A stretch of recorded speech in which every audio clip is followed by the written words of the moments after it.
I said, honestly, it feels like almost zero. I'm shocked that I'm the highest of the group. Yeah, well. You're in the zone on Sports Radio 810 WHB. Yeah!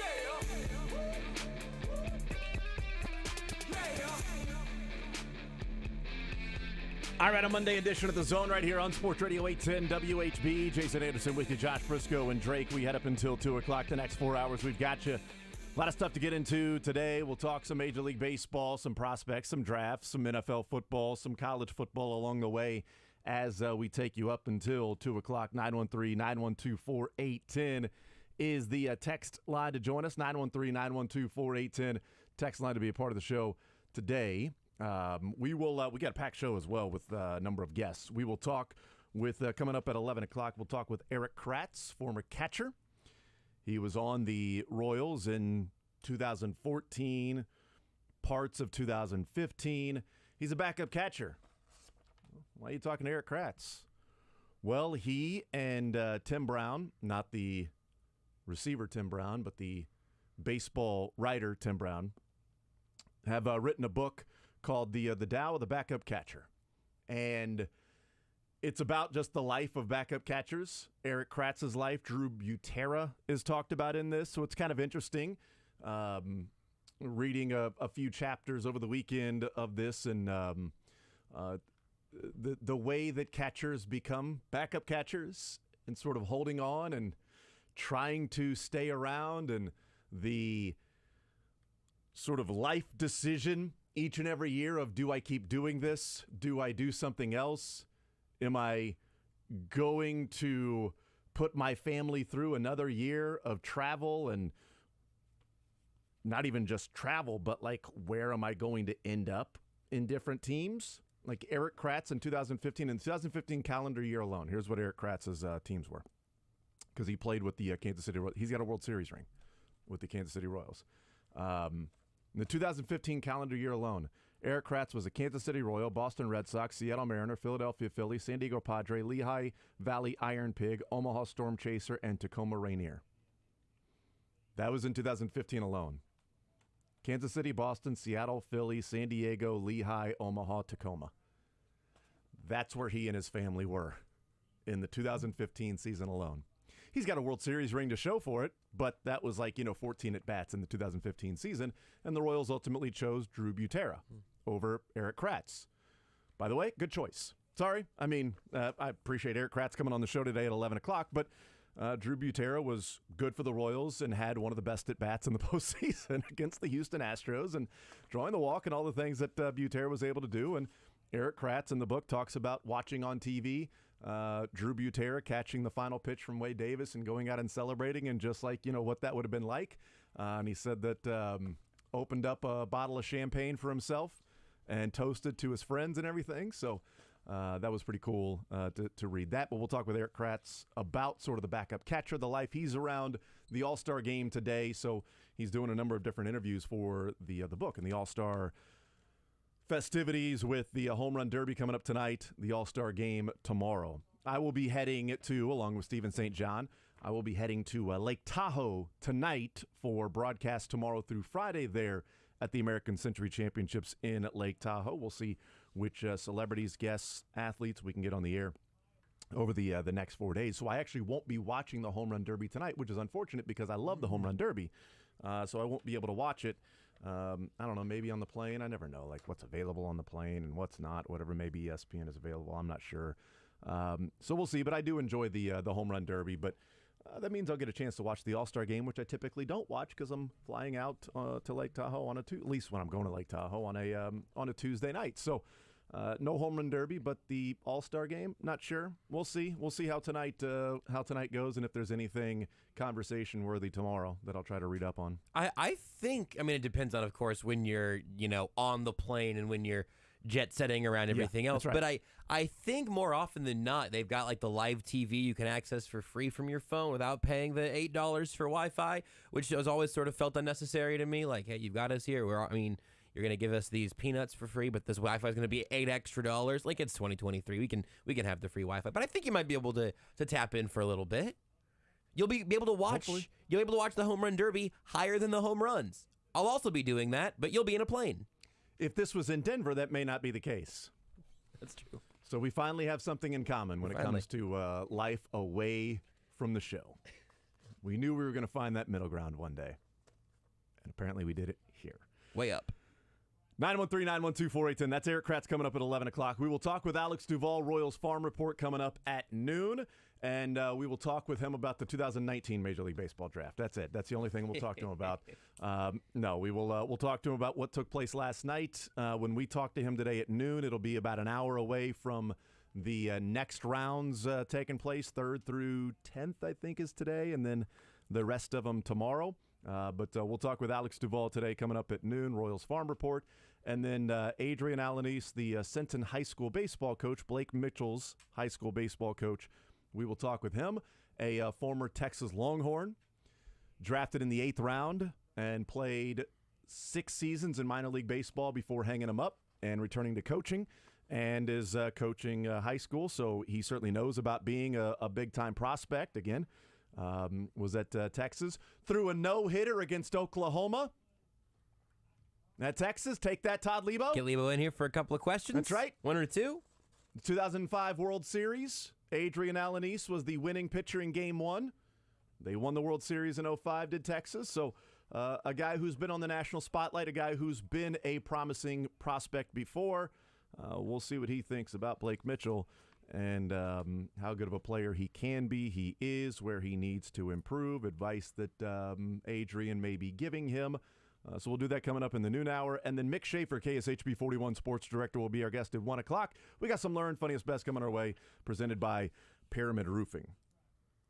Okay, let's get into the show. The Royals take Blake Mitchell at number 8. As we mentioned, that's why we're having the head coach on. If they didn't take him, it'd be odd if we were having the head coach of Blake Mitchell on. Initial reaction was disappointment because I would have liked to see them draft Kyle Teal. When he was sitting there at number 8, I thought, okay, Kyle Teal is here. Before the Reds were picking, my brother and nephew, we were texting, and it was like, hey, I really wanted Walker Jenkins, the high school kid from North Carolina. I've talked about that a few times, but there was no chance of them ending up getting him because they were picking number 8. And, of course, they should have been picking number 5, and he went at number 5, but whatever. So, number 7, the Reds are up, and Rhett Lauder is there, and Kyle Teal is there. And I'm like, you know what? I'd be okay with either one.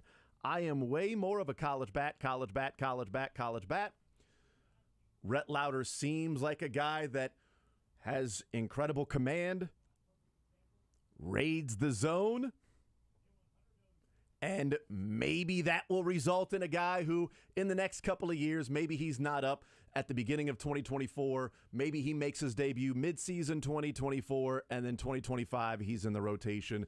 Is he a number 2, a number 3, number 4? We'll find out. Or is he, Jackson Kowar? Who knows what he ends up being. He goes to the Reds, which makes sense because the Reds are trying to win right now. And they're taking an advanced college pitcher who's pretty polished and feels like he's a quick route to the big leagues. They need pitching. They've got hitting. They're ready to make the playoffs this year, leading the division. So next year, they'll be one of the favorites, certainly to win their division. Maybe they go and make some offseason moves. And if they've got this high school or this college pitcher ready to make his move up to the big leagues, now you get another player that is going to help you try to win a division. Okay, that makes sense. So Kyle Teal's on the board. And I've seen Blake Mitchell's name connected with the Royals. We talked on Friday, the names that were the most mocked to the Royals: Kyle Teal, Noble Meyer, Blake Mitchell. And I would have liked Kyle Teal, but I really assumed they were going to take Noble Meyer. I really thought they were going to go high school arm. I'm like, here we go again. They went high school arm a couple of years ago. They went college bat last year. Last year's isn't working out right now. It's early. It's only a year into his professional career. Mazzucato has been pretty good, and so we'll see where that goes. So they take Blake Mitchell. Not a surprise to me because I had seen his name discussed with the Royals a number of times. If you go through the rankings, Josh, and see where he is ranked on MLB.com, ESPN, CBS, Fangraphs, Baseball America, The Athletic, all these different sites. Now, mind you, he was drafted number 8. At MLB.com, he's ranked number 14. Baseball America, he's ranked 15. Fangraphs and Keith Law have him at number 20. CBS Sports' R.J. Anderson has him at 23. And Kyler McDaniel had him at number 29. And he went number 8. So the first thought is signability. Do you get him under slot? Which is interesting looking back to Danny Otaveras' quotes that we read on Friday about they are going to draft the best player available because that's how you change your farm system, and with no concern of signability whatsoever, that if it's tough to sign him, whatever it takes, so be it. We're taking the very best player available. Okay. So let's say they went signability. Let's just assume for a second that they did what seems pretty obvious, that they went signability. So they go and they draft Blake Walters at number 44. So you're saying, okay, they did Hunter Dozier signability, Sean Manaea, they came back and got him. And it's like, wow, they got Sean Manaea. They got 2 top 20 prospects in this draft. Well done, Royals. And Sean Manaea was a great pick because it turned out to be Ben Zobrist, and they got a ring for it. Blake Walters picked number 44. MLB.com has him ranked at number 41. CBS has him ranked at 44. Fangraphs has him ranked at 49. Baseball America has him ranked at 50. And Kyler McDaniel has him ranked at number 70. There's no top 30 in there. There's no top 40 in there.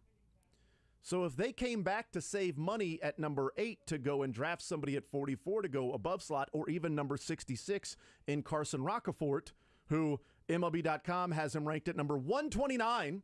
They took him 66. Kyler McDaniel has him ranked at number 81. Keith Law doesn't have him in his top 100, and Baseball America has him ranked at number 160.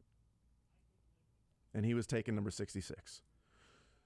So if we are to say there was signability and you go under slot, Josh, where are they spending the money? Who are they drafting that they're going so far over slot to make up for the $1 million or $2 million that they just saved by taking the high school catcher? Maybe the riskiest position and age level that you can take in the draft.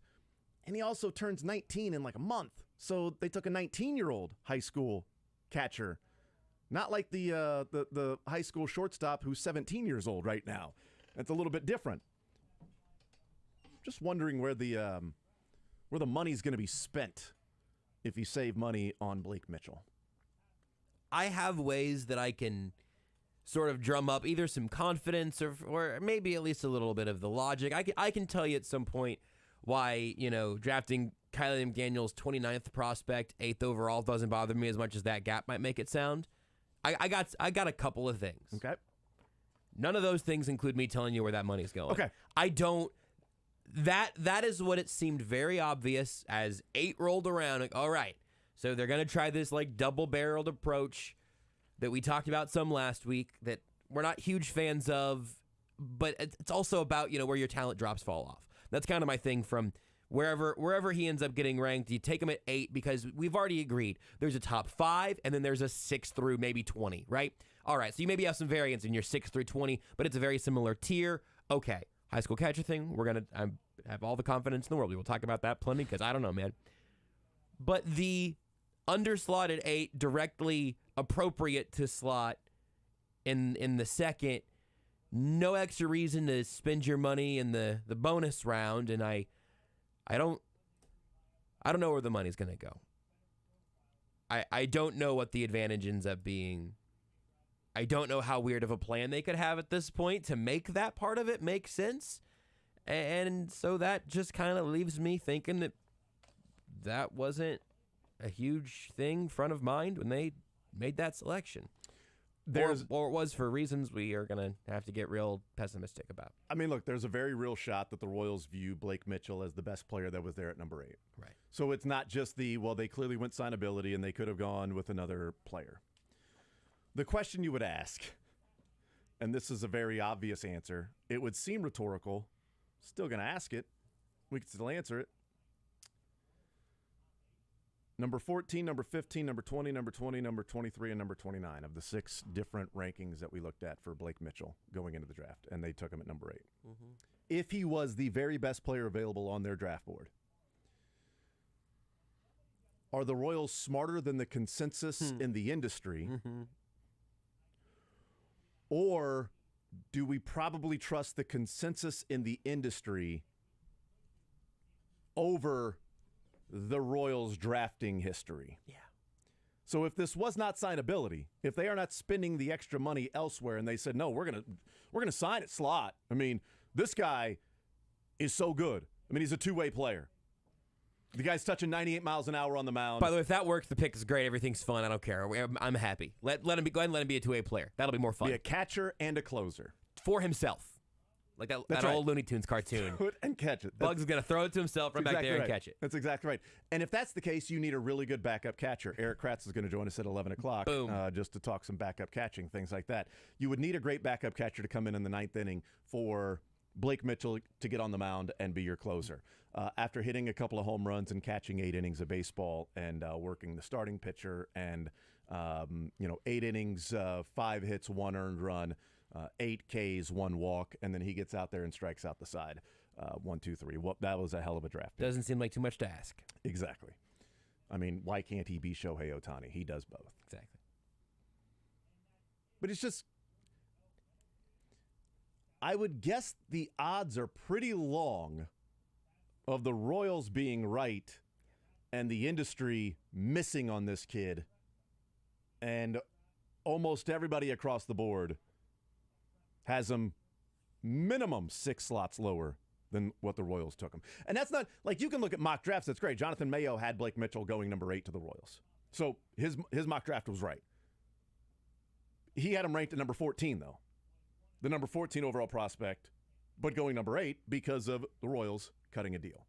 Quote unquote, looking to cut a deal. If they were doing that, I just don't know where the money's going to go, because they drafted Walters number 44, and he comes in ranked 41, 44, 49, 50, and 70. And Rockefeller at number 66, and ESPN has him at number 81. MLB has him at number 129, and Baseball America has him at number 160. I mean, are they going to get a top 10 pick in the 3rd round today, starting at 1 o'clock? Like, where's that money going to go? I'm not sure. This isn't a John Sherman thing, by the way. Right, yeah. So when people go, well, John Sherman's being cheap, they're spending the draft pool. Right. They spend the money. This isn't a John Sherman trying to save a few millions of dollars. No, they spend that money. They don't get to save it and pocket it or anything. This isn't free agency. Their 12.9, whatever it is allotted to them, they will spend. Just don't know where it's going to go. So. It's deeply concerning because I don't, again, for me, my small bit of like, hey, you know what, don't get too deep in your head on, again, the rankings of a guy who is a first round pick is the consensus, right? But not a top 5 pick. All right, how wide of a gap is there really? But when you make a selection that gives you the opportunity even to go under slot and then adjust your budget from there on out, even if you're really happy with the player, whatever that number comes in at, does that not give you a chance to perhaps take a little bit of a more expensive swing when you come back around the second time? Or again, they're just so committed to their board that it's just been best player, best player, best player. And even that feels like you're perhaps sacrificing some value if you don't find anywhere to kind of pay that off. If you say, we've got our guy and some money left, that's great. But you want to be able to maximize. You're going to work on maximizing your guy. You want to maximize what you have left in your wallet there. And I don't think that there's a way you can say they did that yesterday. Reality is being right is the most important thing. Yep. If these 3 dudes are a bunch of 3 major leaguers in a row, that's right. Money won't matter. Then well done. Then everybody else was wrong. Then you took Blake Mitchell at number 8, and maybe he should have been number 14. But guess what? There are players in the NFL draft that people will go, well, why'd they take this guy at number 9? Most people have him as like the 16th best player in the draft, and then he turns out to be pretty damn good. Like you don't. It's about being right first and foremost. Here are some write-ups on Blake Mitchell. Rifle-armed catcher with an LSU commit, Mitchell has hit 97 miles per hour on the mound, but his future's behind the plate, where he's viewed as the top high school catcher in the class. Some teams viewed him as a top 10 overall talent, while others shied away from his age, almost 19, and the general risk associated with prep catchers. His defensive abilities are his calling card, but he also has plus power, although he'll have to improve the swing and miss. Jonathan Mayo, the Royals are no stranger to taking a high schooler this high, having taken their number 5 prospect, Frank Mazzucato, number 7 overall in 2021. Like in that scenario, it looks like the Royals have gotten a very good talent who will also be a money saver. So it will be interesting to see how they use their bonus pool money moving forward with an extra pick at number 66, overall providing a bigger pool. High school catching can be a risky demographic, but Mitchell has the chance to hit, and with power, he's got all the tools to stick behind the plate. CBS's R.J. Anderson. It's been more than 20 years since a prep catcher selected in the first round stuck back there and produced 10 or more wins above replacement. That poor track record is acknowledged across the industry, but be it because the gambler's fallacy or ice-cold American hubris, teams still chase the ghost of Joe Mauer each summer. Mitchell, a legitimate two-way prospect, seems likely to benefit. He has a top-notch arm, as you'd expect, and the chance to post above-average power numbers from the left side as he matures. It says he's committed to LSU. Fangraphs. Mitchell has a long way to go as a receiver, and he's not a lock to stay behind the plate. But he presents huge offensive upside for a catcher if he can improve defensively. It's weird. Some people saying his defense is a calling card. Fangraphs saying, ugh. A two-way prospect whose bat is too good to entertain the idea that he should pitch in pro ball. Mitchell has big all-fields power and demonstrated on the showcase circuit he can handle pro velocity.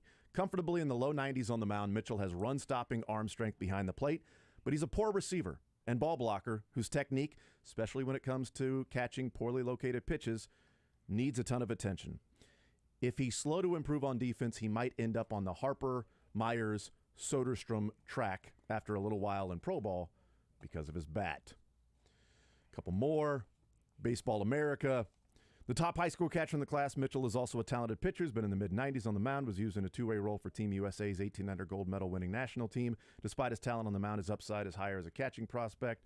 With big-time left-handed power and double-plus arm strength, Mitchell's physically mature 6'1", 200, with well-developed lower and upper halves that provide an excellent foundation of strength and power.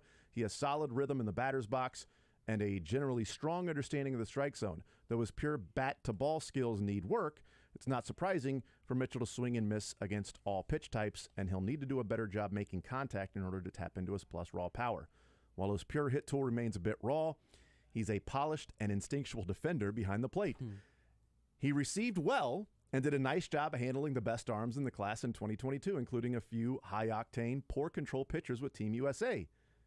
It's weird. Like, baseball analysis is completely even wackier. Opposite. Yeah. These last two. With solid agility and flexibility, it should allow him to be a consistently strong blocker. His carrying defensive tool is a 70-grade arm strength, which allows him to produce in-game pop times in the 1.8, 1.9 second range. Should allow him to keep the running game in check, especially with improved accuracy and footwork. Mitchell is a well below average runner, committed to LSU, but has a chance to be a top 15 selection. Last one for you. ESPN did their favorites, least favorites, winners and losers of round one. Blake Mitchell came up in one of these.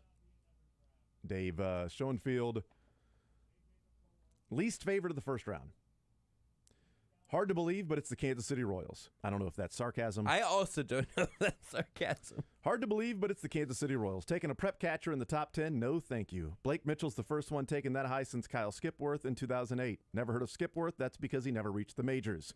There's a reason teams rarely select high school catchers that high anymore. History says most of them don't pan out. No matter the scouting grades, it's an extremely risky selection. So there you go. Blake Mitchell will buck the long-standing trend of Major League Baseball high school catching draft picks and the industry consensus view of said pick in Blake Mitchell.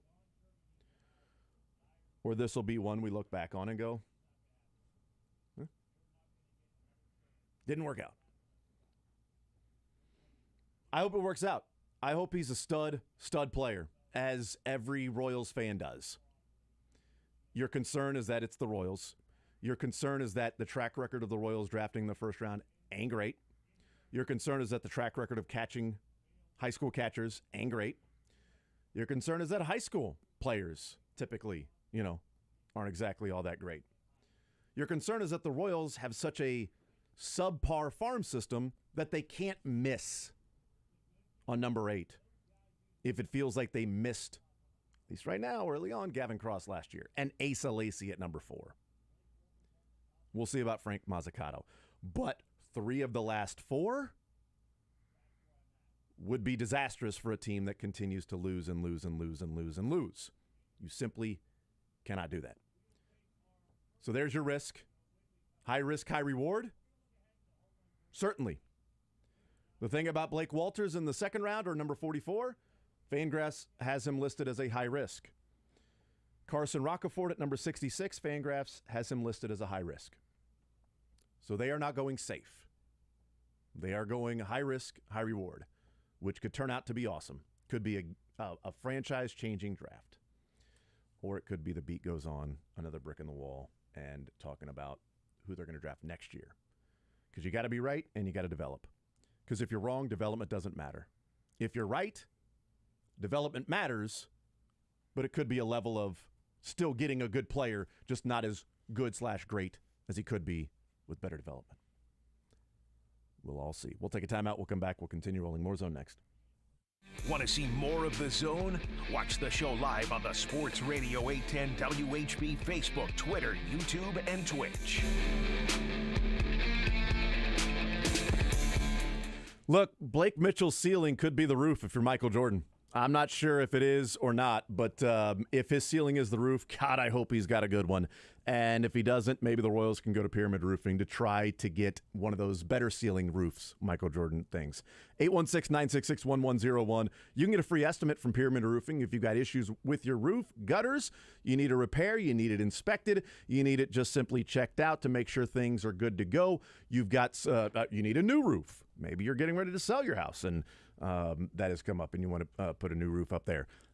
Pyramid Roofing, the spot for you. For a free estimate, give them a call, 816-966-1101. You want to trust a company that's been in the area for decades. That is Pyramid Roofing. You can go to pyramidroofingkc.com and check out all of the things that they provide, how they provide it, the way they go about their business. Pyramid Roofing, for a free estimate, 816-966-1101, or check them out online, pyramidroofingkc.com.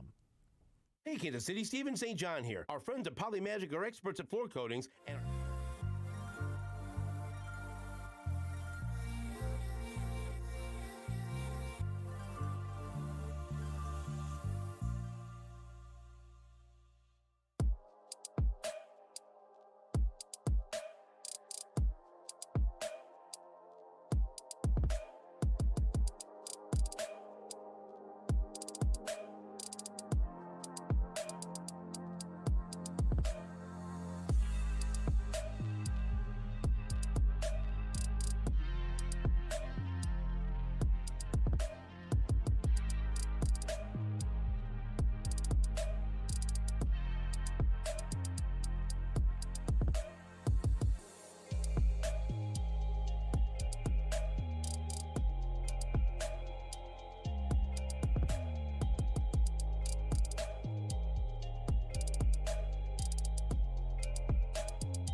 913-912-4810. We will talk with Eric Kratz, former backup catcher. He's got a book out with Tim Brown, not the wide receiver, but I wonder how often he has to say that. Hey, it's Tim Brown. Well, I'm not the Raiders receiver. I'm actually a baseball writer, reporter. I mean, he's done a number of books. He wrote the book on Rick Ankiel.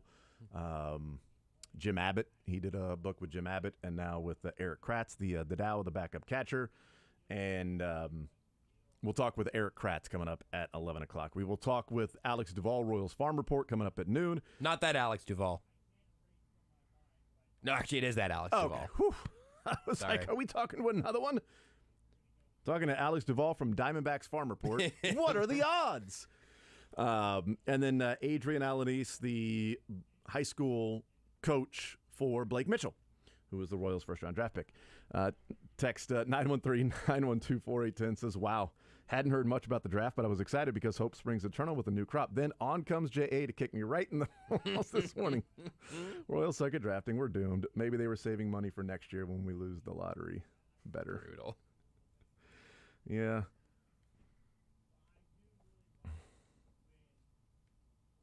I'm not beside myself, but the high school catcher thing, like I'm not. This isn't the Chiefs just drafted a running back in the first round moment, but it has a little bit of a feel of that where, and look, we do not know.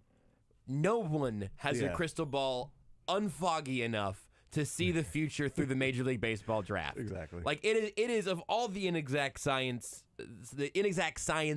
in sports selections. This is the hardest one. Yeah. It takes the most years to see the payoff. There is so much chaos and so much noise in the Major League Baseball draft that every bit of analysis of it is really, really difficult. Which I think does make the fact that there's like one thing you don't really do in the top 10, maybe in the first round, maybe you get that devastating little blurb of the first high school catcher drafted here since 2008, when it was that catcher you've never heard of because he never made the big leagues. The blurb in Royals Review was from 2010 to 2019, 14 catchers were selected out of high school in the first round, and 5 have reached the big leagues, 2 of which have become starters. It's like, well, that you are giving yourself even narrower odds for your very difficult selection to be correct. And I have no idea reasonably who Blake Mitchell is going to be when he is 24 years old and what uniform he will be wearing. Right. There's so much we don't know. But when all you can evaluate is the process, and it's like one of the reasons I'm legit really excited to hear from his coach here in a little while, I want to know what we should know about Blake Mitchell. Yeah. I want to know what makes him interesting and unique and why the Royals fell in love and what he saw from him every day. That's going to be a fascinating part of this story regardless.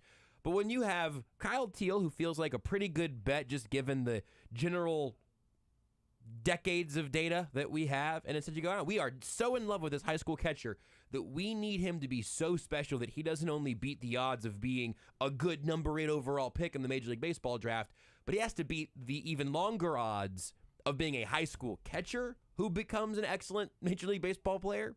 It feels like you have added another degree of difficulty there. So if your pick is right, fantastic, and you've really beaten the odds. But taking the riskier path at this point was surprising to me. I don't know that it's doomed, but I was surprised. Yeah. I wasn't surprised. I don't know. Maybe I wanted to be surprised. Look, I don't know. You know me. I'm nervous about it, and it seems like it's incredibly risky. And like I said, what's a better track record, the industry standard or the Royals in this one being different? Where are they going to spend the money on? That's still a question of the next 17 draft picks. So if they spend a lot of money like, hey, this guy in the 10th round, they went $1 million over because he shouldn't have been there. And, of course, then why is he in the 10th round? And why didn't you take him in the 8th or 9th or 7th or 6th or 5th or 4th? Well, my question is, how come catchers who are drafted that make it to the majors and are successful weren't taken in the first round? Well, who are the how was that misdiagnosed? Yeah, that would be the study, is where the catchers, and I don't know, maybe if I had time last night, I was swamped. swamped. So much to do. Or this morning, just crazy swamped too. Yeah, that would be the where are the catchers in Major League Baseball? Langolier with the A's is a younger guy. He was a college guy. Salvi, international free agent. It's a number of international free agents that are there. Rushman, the number 1 overall pick, college kid.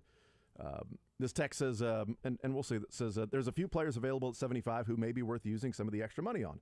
Travis Siorka, Cam Johnson, and Ruck Kalowski, all high school players ranked in the 35 to 50 range by most services. Those are all 3 made-up names, I'm guessing.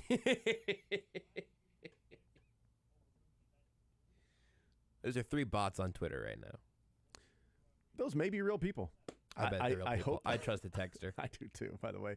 And if those aren't real people, Then move on. then he should have gone with better names. Like, You got to give it away by the 3rd one. The 3rd one's got to be like Catchy McCatcherface, and you'd be like, wait a second.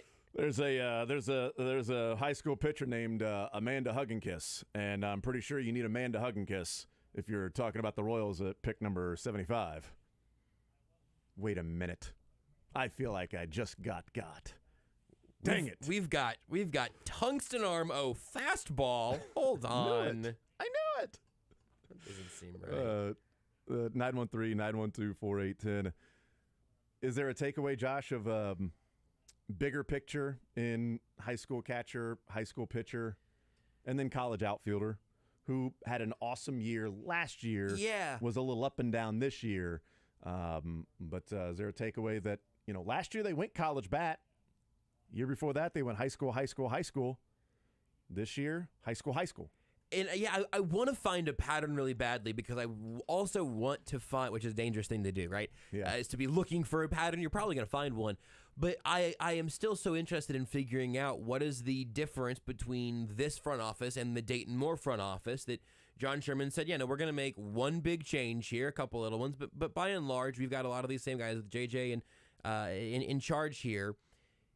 I want to look and see, is there a belief that has shifted in terms of like how far away are the Royals at this point?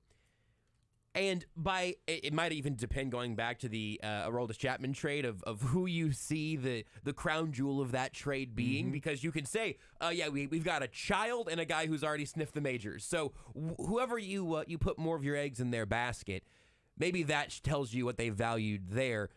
But JJ said a lot of things about pro readiness and wanting to keep, building the major league product while also acknowledging they've got a farm system to keep up and to, honestly, just completely rebuild.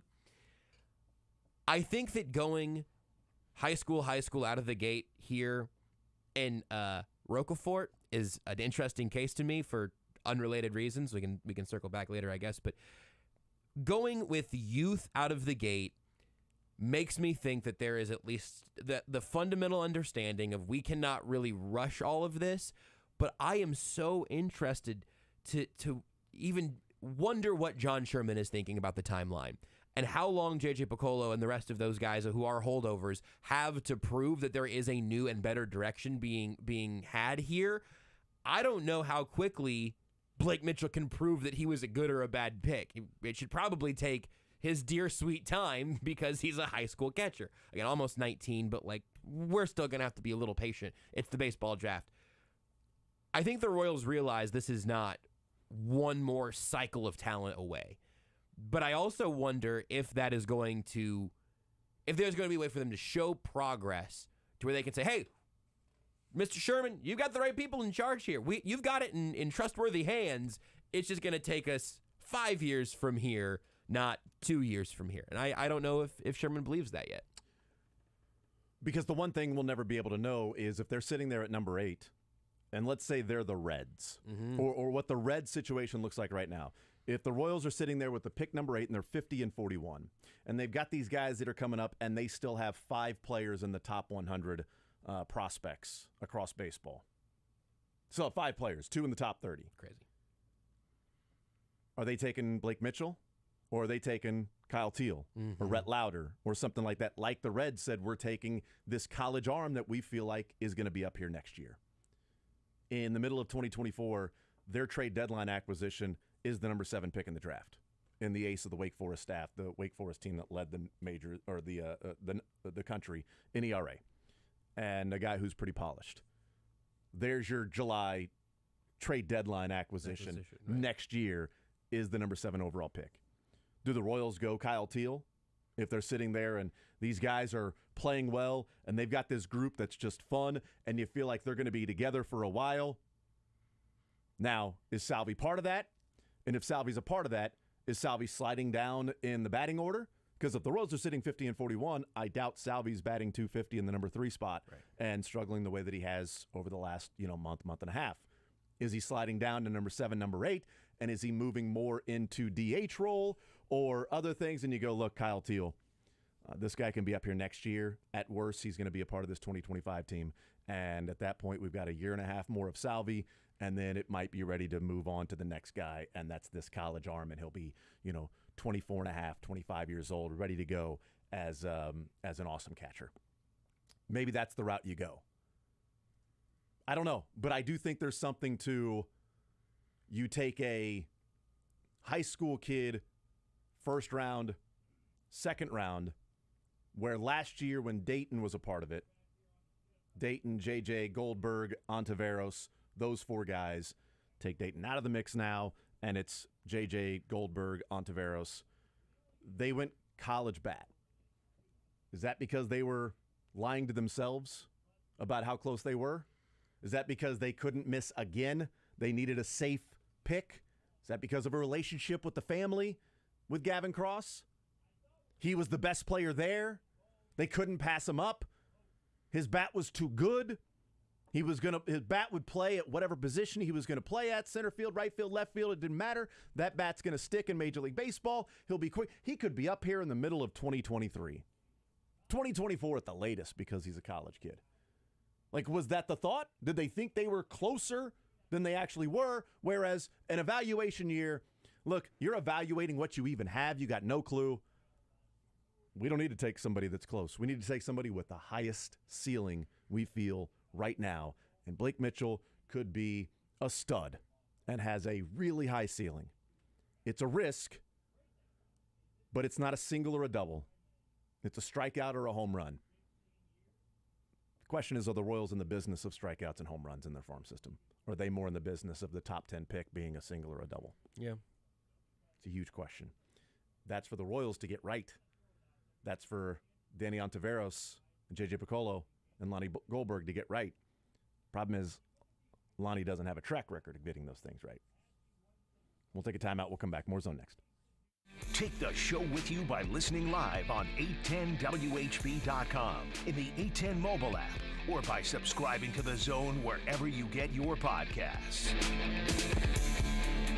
Look, baseball's future stars were in Seattle over the weekend and also with the draft last night. And the brightest stars are aligning in Seattle, the biggest players in the game, meeting for this year's All-Star matchup. You can place your bets now at DraftKings Sportsbook. Take a swing at Moonshot Money. New customers bet just $5 to score $150 in bonus bets instantly. Plus, all customers can take their winnings to the next level with DraftKings same-game parlays. Open the DraftKings Sportsbook app, opt in, place your parlay by combining multiple bets from a single game for a shot at an even bigger payout. Same-game parlay with the All-Star game tomorrow night. Maybe place a little wager or two to have a little more than a rooting interest in the Home Run Derby tonight. You can do all of those things at DraftKings. Download the DraftKings Sportsbook app now. Sign up with code 810WHB. New customers can bet just $5 to score $150 in bonus bets instantly. Only on DraftKings Sportsbook with code 810WHB.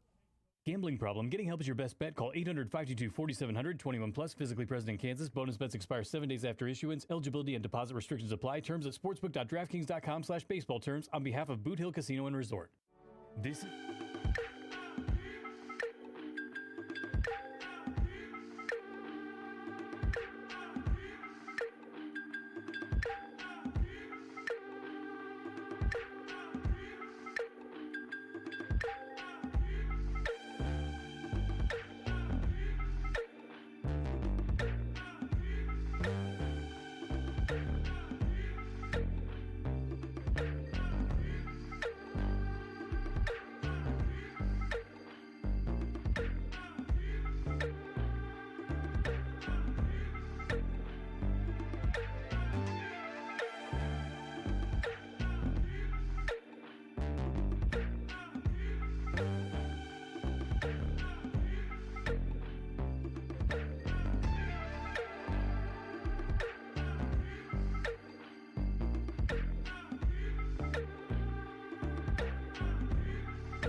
913-912-4810.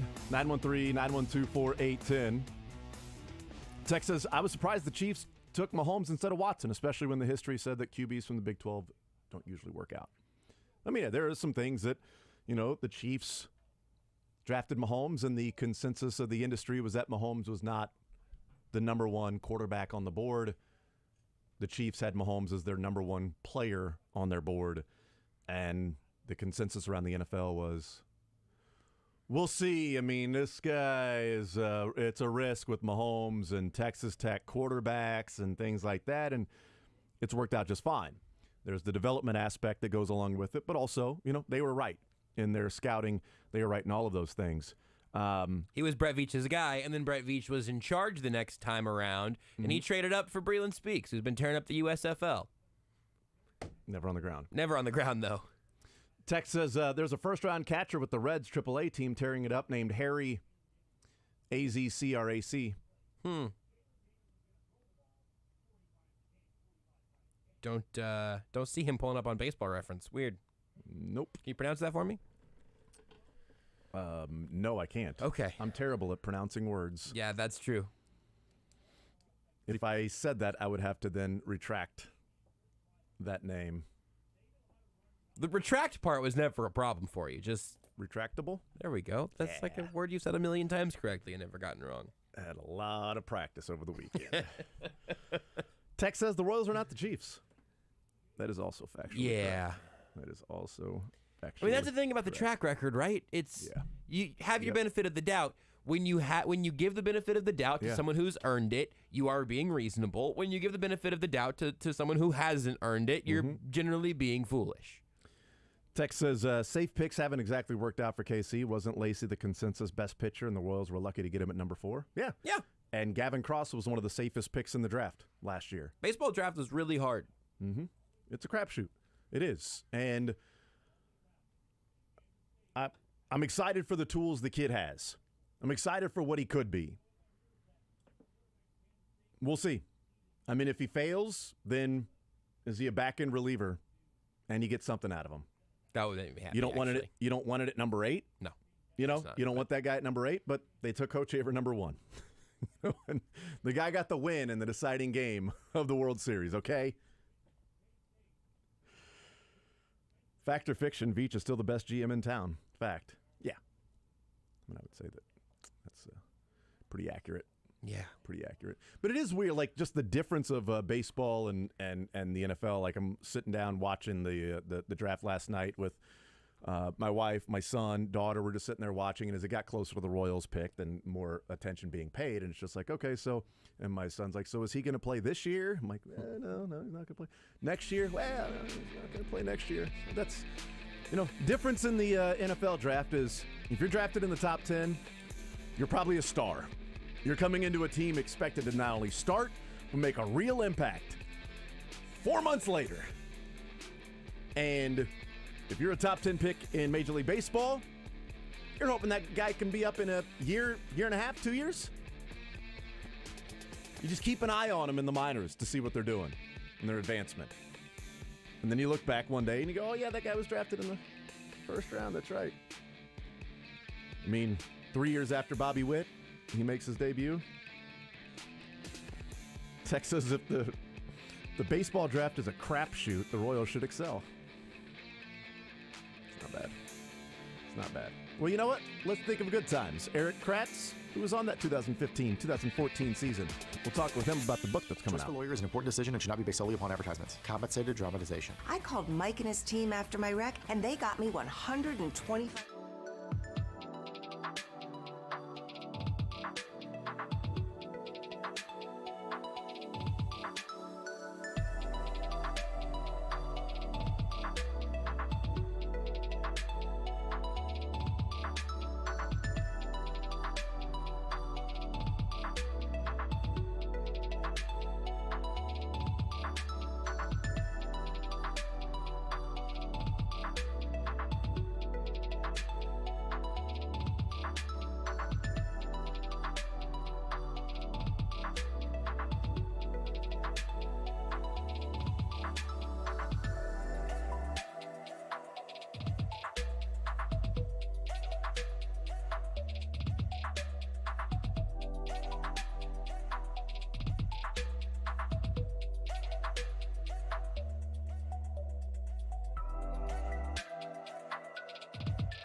We'll talk with Alex Duvall, Royals Farm Report, and then Adrian Alanis, the high school baseball coach of Blake Mitchell, drafted number 8 last night by the Kansas City Royals, catcher out of Sinton, Texas, the Gatorade Player of the Year in Texas back-to-back years. Also won a gold medal with the 1800 team with Team USA. That comes up at in the noon hour. Then Mick Schaefer coming up at 1 o'clock. Right now, very pleased and excited to welcome in former Royal Eric Kratz to the show with the book coming out, The Tao of the Backup Catcher.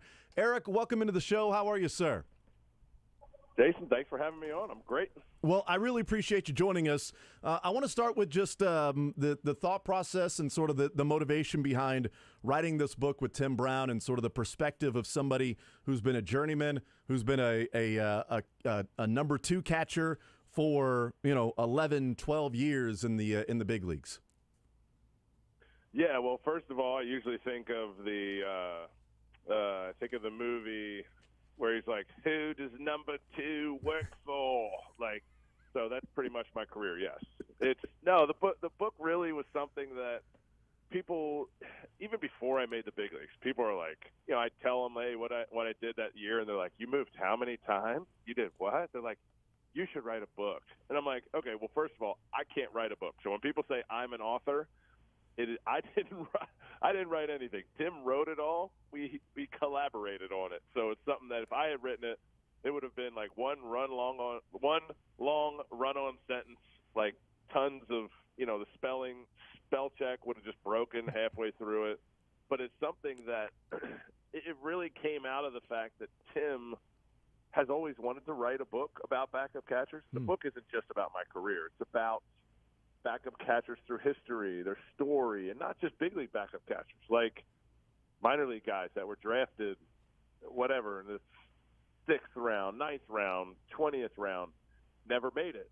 Some did make it. And, so while the book is mostly about, mostly about my career, it's really just kind of the backbone of the book, in the sense of it's talking about so many different backup catchers and how the good ones really are less a catcher and more of a friend, more of a counselor, more of a priest, more of, whatever it is. And so that's kind of where it came together. And Tim is just an absolute beast of a writer. He is crazy good. That's one of the things that I took away from reading the book, is just so many things that are outside of what goes on the field or the back of a baseball card of being a backup catcher. And as I was thinking about it as I was reading the book, and I'm like, is the backup catcher the last position not governed by analytics in baseball, Eric? No, 100%. I mean, it is. Now, don't be wrong.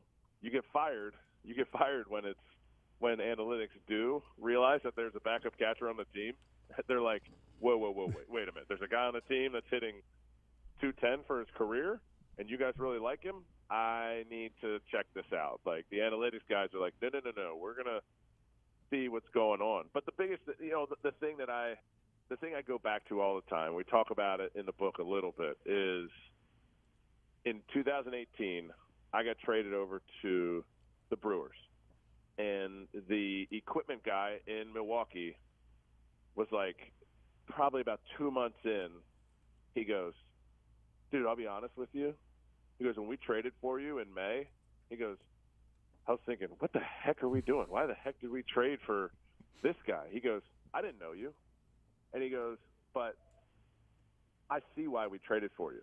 And to me, he didn't elaborate on that at all anymore. I wasn't player of the month or anything like that.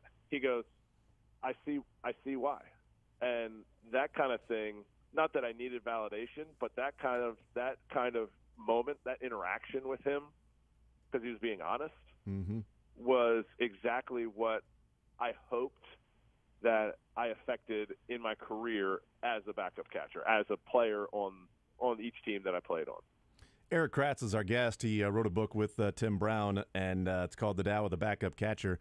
You mentioned that 2018 run with Milwaukee and being on that team. How much of, you look back on your career, and how much did that postseason play mean for you when, unfortunately in 2014, 2015, especially 2015, not staying with the Royals with an injury, and Drew Butera comes in, and watching that World Series run by your friends and teammates in 2015 and win a World Series, that you get that opportunity a few years later to experience the postseason and go through that, and unfortunately for your team, fall just short of making a World Series. Yeah, no, there's so many feelings that go along with that. It's for me, and we talk about it in the book. Like I say it all the time. Like I'm a World Series champion. Like I have a World Series ring, and you could be hanging out with my buddies, and they might be like, "You think you were part of that?" But I feel as part of it as I do in 2018 when we lost in Game 7 against the Dodgers of the NLCS, as I do in 15 when I got 4 at-bats the entire season and the Royals put me on the Phantom DL for a fake injury. Like, there's so much more, and we hit it in the book, is the fact that, like, my role was never going to be taking over for Salvador Perez. They chose Drew Butera. They didn't choose his dad. That would have been that would have been a story. If they chose his dad, that would have been one heck of a story. That would have. And I always mess with Drew. I'm always like, well, your dad actually hits better than you. You just have a better arm than your dad. But it was one of those things that, they chose him, and nobody's going to say, oh, he did so much better. He was this much. They chose him. I had nothing to do with that. But that World Series victory was started the game we lost the year before in Game 7. The discussions that we had in the locker room. Remember the feeling that we have of what it's like to lose, what it's like to be there at Game 7 and have the tying run and the winning run at the plate to win a World Series. And that motivated guys. Off-season calls, trips that we took together. Like, that was our motivation. It didn't mean we partied any less. It didn't mean we joked around any less. It just meant our motivation was to come out as a group and beat the absolute tar out of everybody that was out there. Now, you know what? I wasn't in a lot of games, and I will be the first to admit it. But I also know that I had a part, and I feel like it was a large role in winning that World Series, even though I never stepped foot in any of the playoff games. But I was so prepared and so locked into what I needed to do that in 2018, it came to fruition that I was ready. Yeah. I felt like I had already played in playoff games because I had mentally prepared myself and did my scouting reports and did my, physically got ready. And, I was able to, it kind of showed me and showed other people around me that, oh yeah, you were ready. You were ready to play. And it's okay. Only 9 people could play. Not everybody gets to play. And if I had gotten a pinch hit at bat when we were winning 10-0 in Game 6 of the World Series, that wouldn't have sufficed me. That wouldn't have been like, oh yeah, you were so ready for that at bat in the 8th inning against Javi Lopez from the left side to pinch hit in a 10-0 game. No shot. No, that would have just been to say you do it. And I'm not in it to say I did something. I'm in it to win and in it to, really give everything I have for the team I'm on. Eric Kratz is our guest. The Tao, the Backup Catcher, is the book that is out. In the book, they tell the story about when you received your World Series ring as a member of the Astros when the Royals came to town and Ned Yost handed it to you personally. Did it? I mean, it's in the book, so I'm going to say it's true. But what was the experience like in the clubhouse when you were showing it off to the Houston Astros, who lost to the World Series, lost in the postseason in the divisional round to the Royals the year before in one of the most epic comebacks that we've ever seen in the playoffs? What was that like when you're like, hey guys, I got this World Series ring on the team you lost to last year? It was twofold. It was because I love sarcasm. I love, busting guys' chops. as much as, or if not more than the next guy. My wife says probably too much. I enjoy joking around, but all the guys were they were super excited for me. I had been on the Astros. I didn't even spend spring training with the Astros, so I'd been on the Astros for a week. This was the home opener. We had already opened the season in New York, and so I'd gotten to know them for about a week. And, they knew I joked around. They knew Kobe Rasmus and I, we had played together, so Razzle Dazzle knew I was kind of a guy that busted chops and everything. And so I get the ring, and everybody's like, "Look, oh, that's so awesome. Let me see it." And I would show it to them. They're like, "Dude, that's unbelievable. Can we take it out?" It has the case, has the wood case, has the glass top. And I go, "Look," I was like, "you guys are right here." They're like, "What?" And then inside it was inscribed the series. I'm such a troll, but being a troll in real life is fair. You can't be a troll on social media. I'm a troll to their face. But it was such a cool opportunity to kind of rub it in. And one of the guys was like, "Dude, that's awesome, but that's motivation for me because we don't want that happening again." And they ended up winning it the next year. So stuff like that's fun. Like if you can't joke about it, like you ain't gonna make it. And as proof of your sort of personality, 20 minutes later you took a dive coming out of the the dugout for $2,000. You decided to trip and fall on the orange carpet. How badly did you want people to know that you did that on purpose? Because that got played on SportsCenter. Everybody was laughing at you. Everybody was having fun at your expense, and people didn't know until like a couple of years later that you got $2,000 from teammates to fall on purpose. I could care less if nobody knew. My wife knew, and she knew we got $2,000, and that was going to pay for our hotel for the next week and a half that we had to live in until we found an apartment. But in the scrum afterwards, I think his name was Taggart, the writer who films me falling, and he approached me after the game, and he's like, "Oh, so how are you feeling?" And I was like, "How am I feeling about what? Like I didn't play." He's like, just acting super coy and dumb. And he goes, "Well, the fall." I was like, "The fall? What do you mean?" He goes, "Well, you fell you fell on the carpet." "Oh yeah." I go, "Phew. So embarrassing to fall in front of that many people." And they were like, well, walk us through it. I was like, "Yeah, I just came up the stairs, and opening day is so," and I said it kind of like this the whole time, and they were like, you could see some of the people were kind of like getting over, like I wasn't giving them anything. And this one girl who wasn't even really in the scrum. She was just kind of around the back. She turns right when I'm done, and she looks at me, and she goes real loud so everybody could hear. She goes, "You did it on purpose, didn't you?" And I was like, "Excuse me?" She goes, "You did it on purpose. I can tell. I can tell by your reaction." And the guy that videoed it was so disappointed. I looked at his face. He was so disappointed that he had been deked. He had been duped. And I go, "Look," I said, "after we win the World Series, I'll let you know whether I did it on purpose or not." And then the scrum ended. Amazing. And it stayed. It stayed until AJ Hinch in 2018 was talking to might have been Ken Rosenthal. I'm not sure, but it was in the playoffs or Buster Olney, something like that. I forget who it was, but yeah, AJ Hinch was like, "Oh yeah, he did that for I think he got like $1,000 or $2,000," and so he called me. Nice. And verified the story, so it was good fun. I like long jokes. Amazing.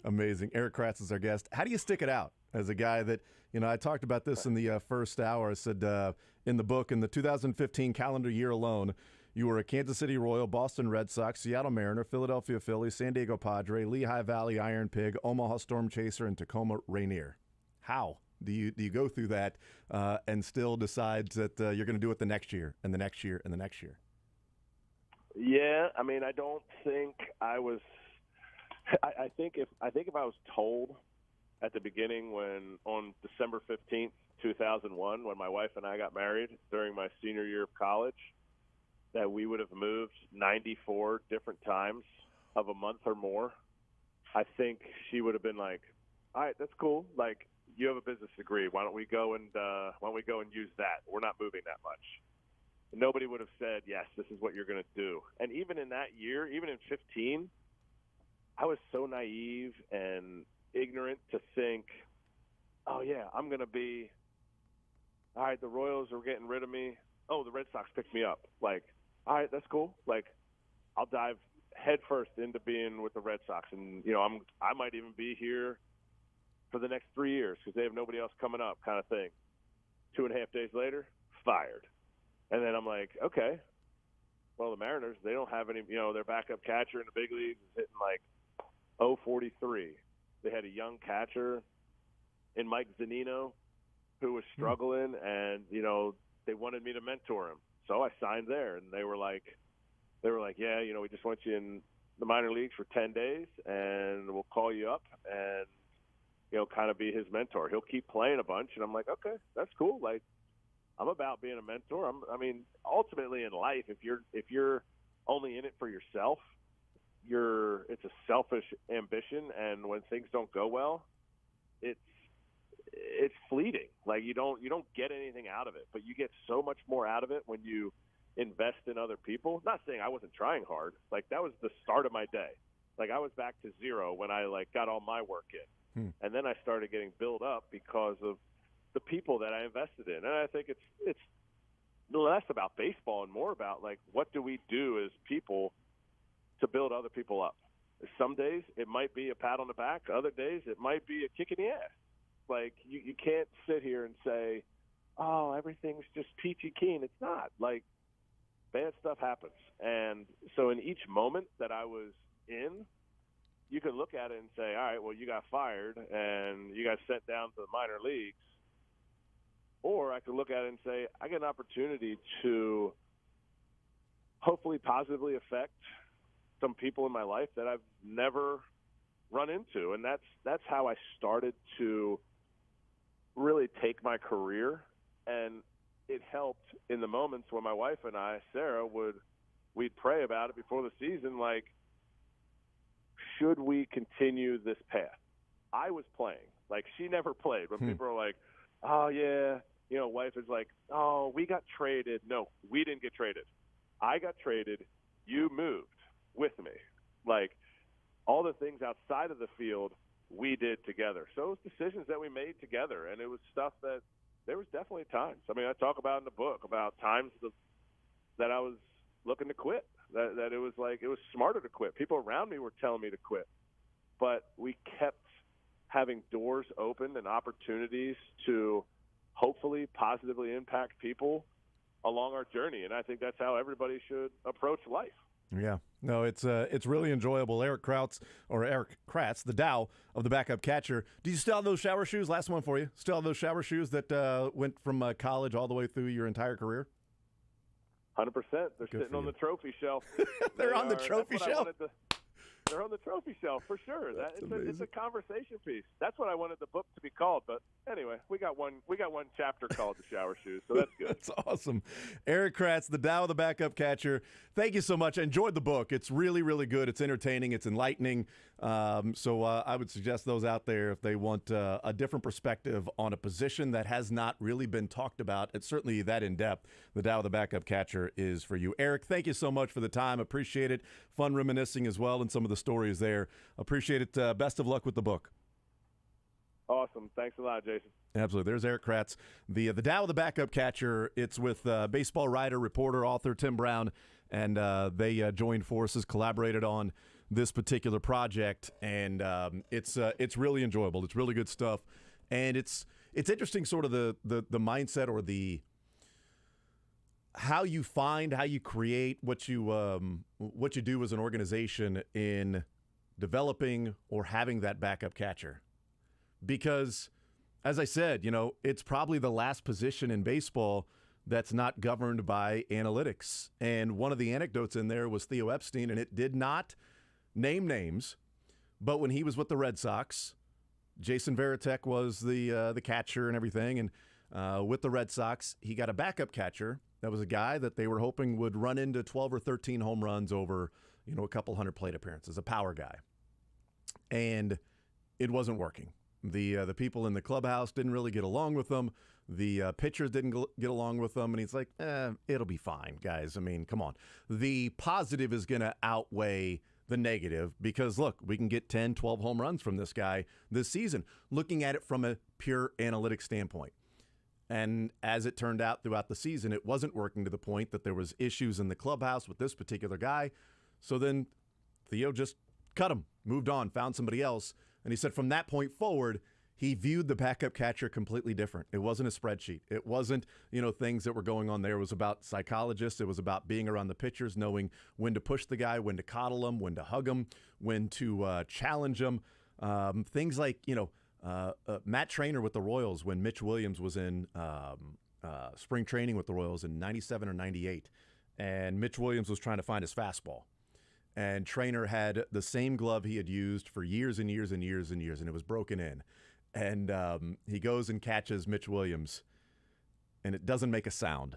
It doesn't have the pop of a new glove. And Mitch Williams tells him, go get a new glove.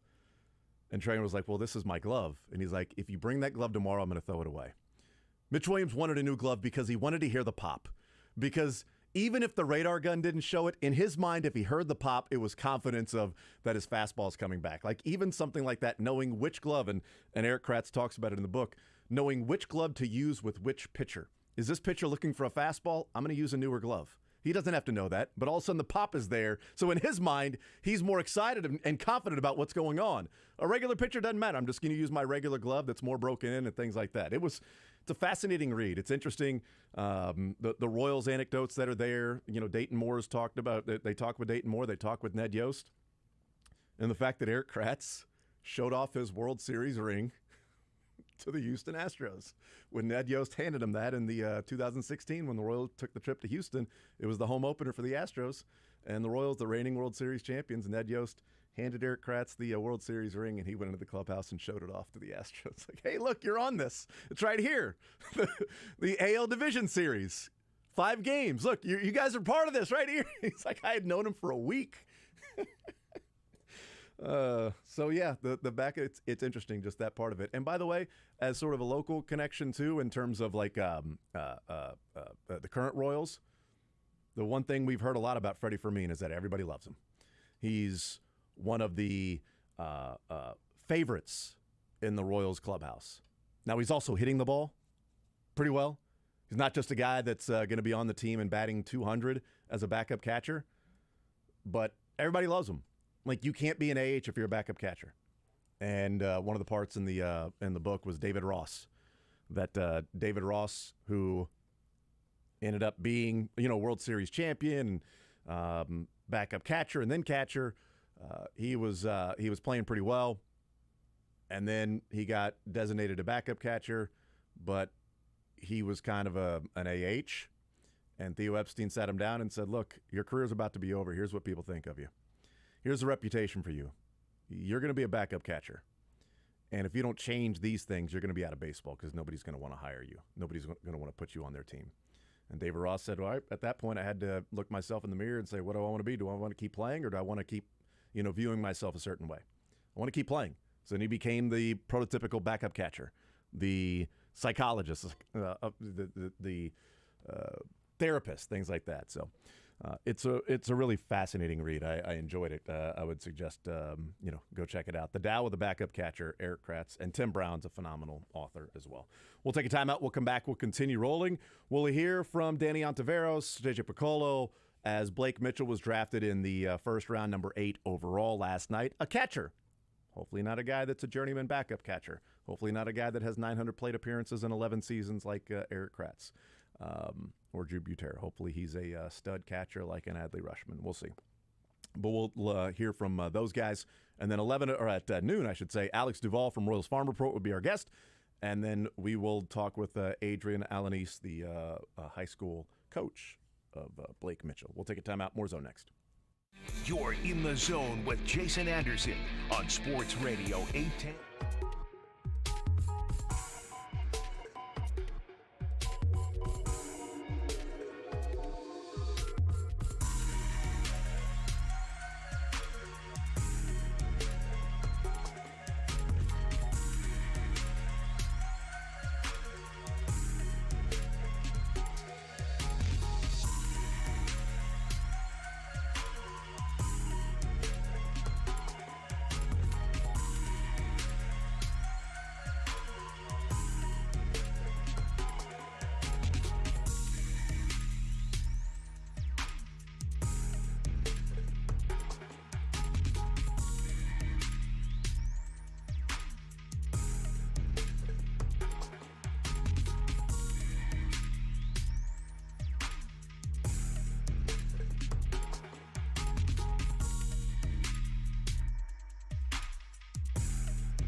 All right, we continue right here on Sports Radio 810 WHB. We continue. Heading up until 2 o'clock. We'll talk with Mick Schaefer coming up in the 1 o'clock hour. KSHB 41 Sports Director. Coming up a half hour from now, Alex Duvall, Royals Farm Report, will be our guest. Talk with him about the first 3 picks for the Royals in the draft last night. Blake Mitchell, number 8 overall, high school catcher from Texas, the Texas Gatorade Player of the Year, back-to-back years. Blake Walters, a big right-handed pitcher who is working mid-90s, gets up to touch 99 on the radar gun, and sort of a late bloomer that was a guy working, 90 to 92, and then all of a sudden he started growing and gave up basketball to focus on baseball, and that's kind of it's encouraging to a degree, that you never know what's going to happen with these draft picks, but a guy who's been a 2-sport player and is like 6'4", 6'5", and is a pretty good basketball player and a pitcher, and he's got a fastball slider in the 80s, a fastball like 89 to 92, and then he says, you know what, I'm going to give up basketball, I'm going to focus on baseball. He gets bigger, arm is stronger, the spin rate and what he's working on is like really, really good, and all of a sudden he's popping 97, 98 and touching 99, and it's like, oh, that's because he gave up basketball and now he's only focusing on baseball. So how much more is there to then develop? And if he had given up basketball a year earlier, would he have been there at number 44? Who knows? I mean, maybe he would have been he'd have been a Noble Meyer, one of the top prep, pitchers in the draft. So that's kind of one that's, excited about a little bit that, but you never know with these guys. He's got a strong arm. He's got great, velocity and RPMs and everything like that with his fastball and slider. And the scouting report on him is the arm action can develop a third pitch, and if he does, then now he's got 3 different pitches and he can be a starter. But again, he's 18 years old, so who knows? He can be a starter. I don't know. Maybe he can be a teacher one day. I mean, who knows what he can ultimately end up being? 913-912-4810 is the text line to join us to be a part of the show, part of the conversation. Do we have the clips from Danny Ontiveros? We have the clip. Do we have a throw for this, Josh? Is it Todd throw? Danny Ontiveros said something wild about Blake Mitchell. You know what? Let's hear Danny Ontiveros, Royal Scouting Director, weighing in on the number 8 pick in the draft, Blake Mitchell, high school catcher. I can remember seeing him for the first time last year, Team USA, and throughout the summer, and didn't realize he was not eligible till the following year. But I mean, and I don't want to put this on him. I would never try to put this kind of pressure, but I mean, I thought of Bryce Harper. I mean, just the impact in the bat he was catching. Harper caught at a young age. I can remember the first time I seen Bryce Harper as a sophomore at the Urban Youth Academy. And I mean, the way the ball jumps off this kid's bat and the athleticism and the tool set, he was somebody we were going to stay on for sure. Well, I mean, hopefully that's the case. But here's the thing. High school catcher, he didn't stay at catcher. So it's like, what's the track record of a high school catcher? Well, some of them turn into Bryce Harper, statistically speaking. But also it's like, hey, who's the last high school catcher taken in the top 10? Oh, it's this guy you've never heard of before because he never made it to the big leagues. Well, that is one way to put it. But that's only because they're saying you made it to the big leagues as a catcher.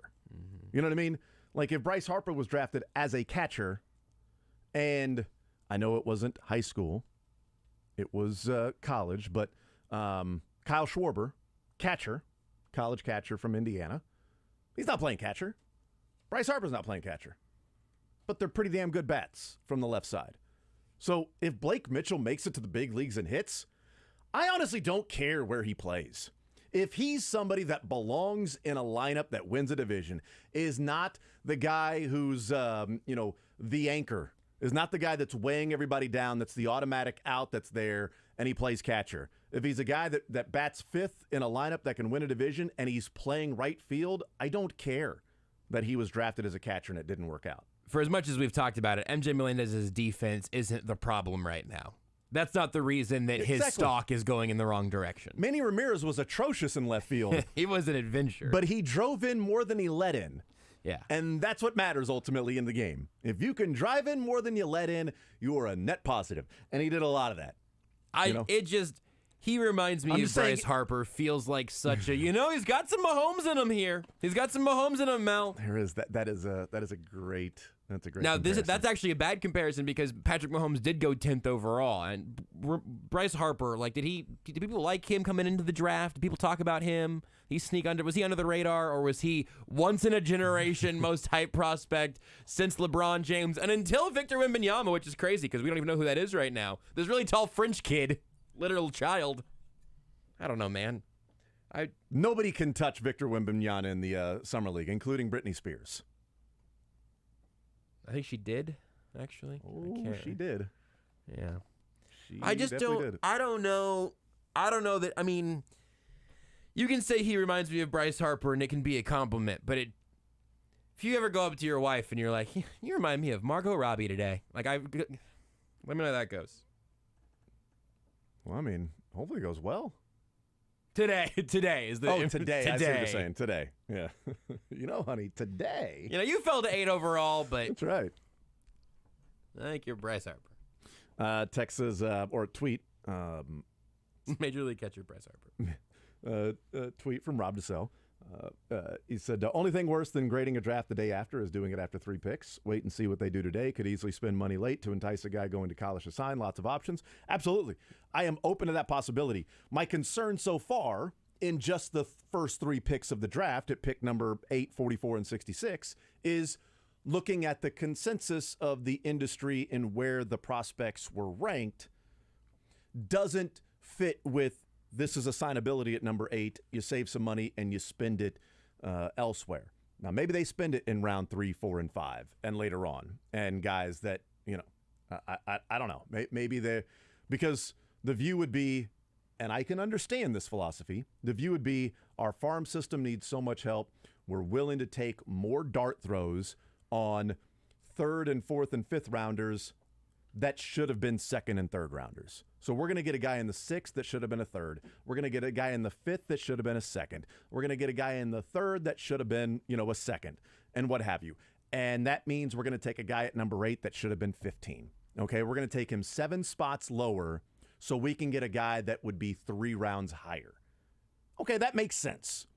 We'll just see what they end up doing. And again, it's about being right. Because if Kyle Teal or other guys Matt Shaw, if other guys drafted after Blake Mitchell hit, then you really need to be right on some others. If Blake Mitchell is just an okay player, but then you've got 4 or 5 guys that are pretty good and maybe 1 or 2 result in a trade and things like that, you're like, okay, that worked out. Hunter Dozier never worked out for the Royals. But Sean Manaea getting him by drafting Hunter Dozier and saving the money, Sean Manaea worked out for the Royals. Now, you can always go back and look and say, yeah, but see these guys drafted after Hunter Dozier? They signed for less money than Hunter Dozier, and they were much better. So just because you go signability doesn't mean that's the only guy you could have got, and there was nobody else you could have drafted there, and that was your choice. This guy who's going to be generic or, paying somebody a whole lot of money, an Asa Lacy. There were guys that were drafted after Hunter Dozier that are really good. That could have been signability, that you could have signed for a little bit less. But we'll see what happens moving forward because, again, when you look at consensus of the picks, Blake Walters was pick number 44.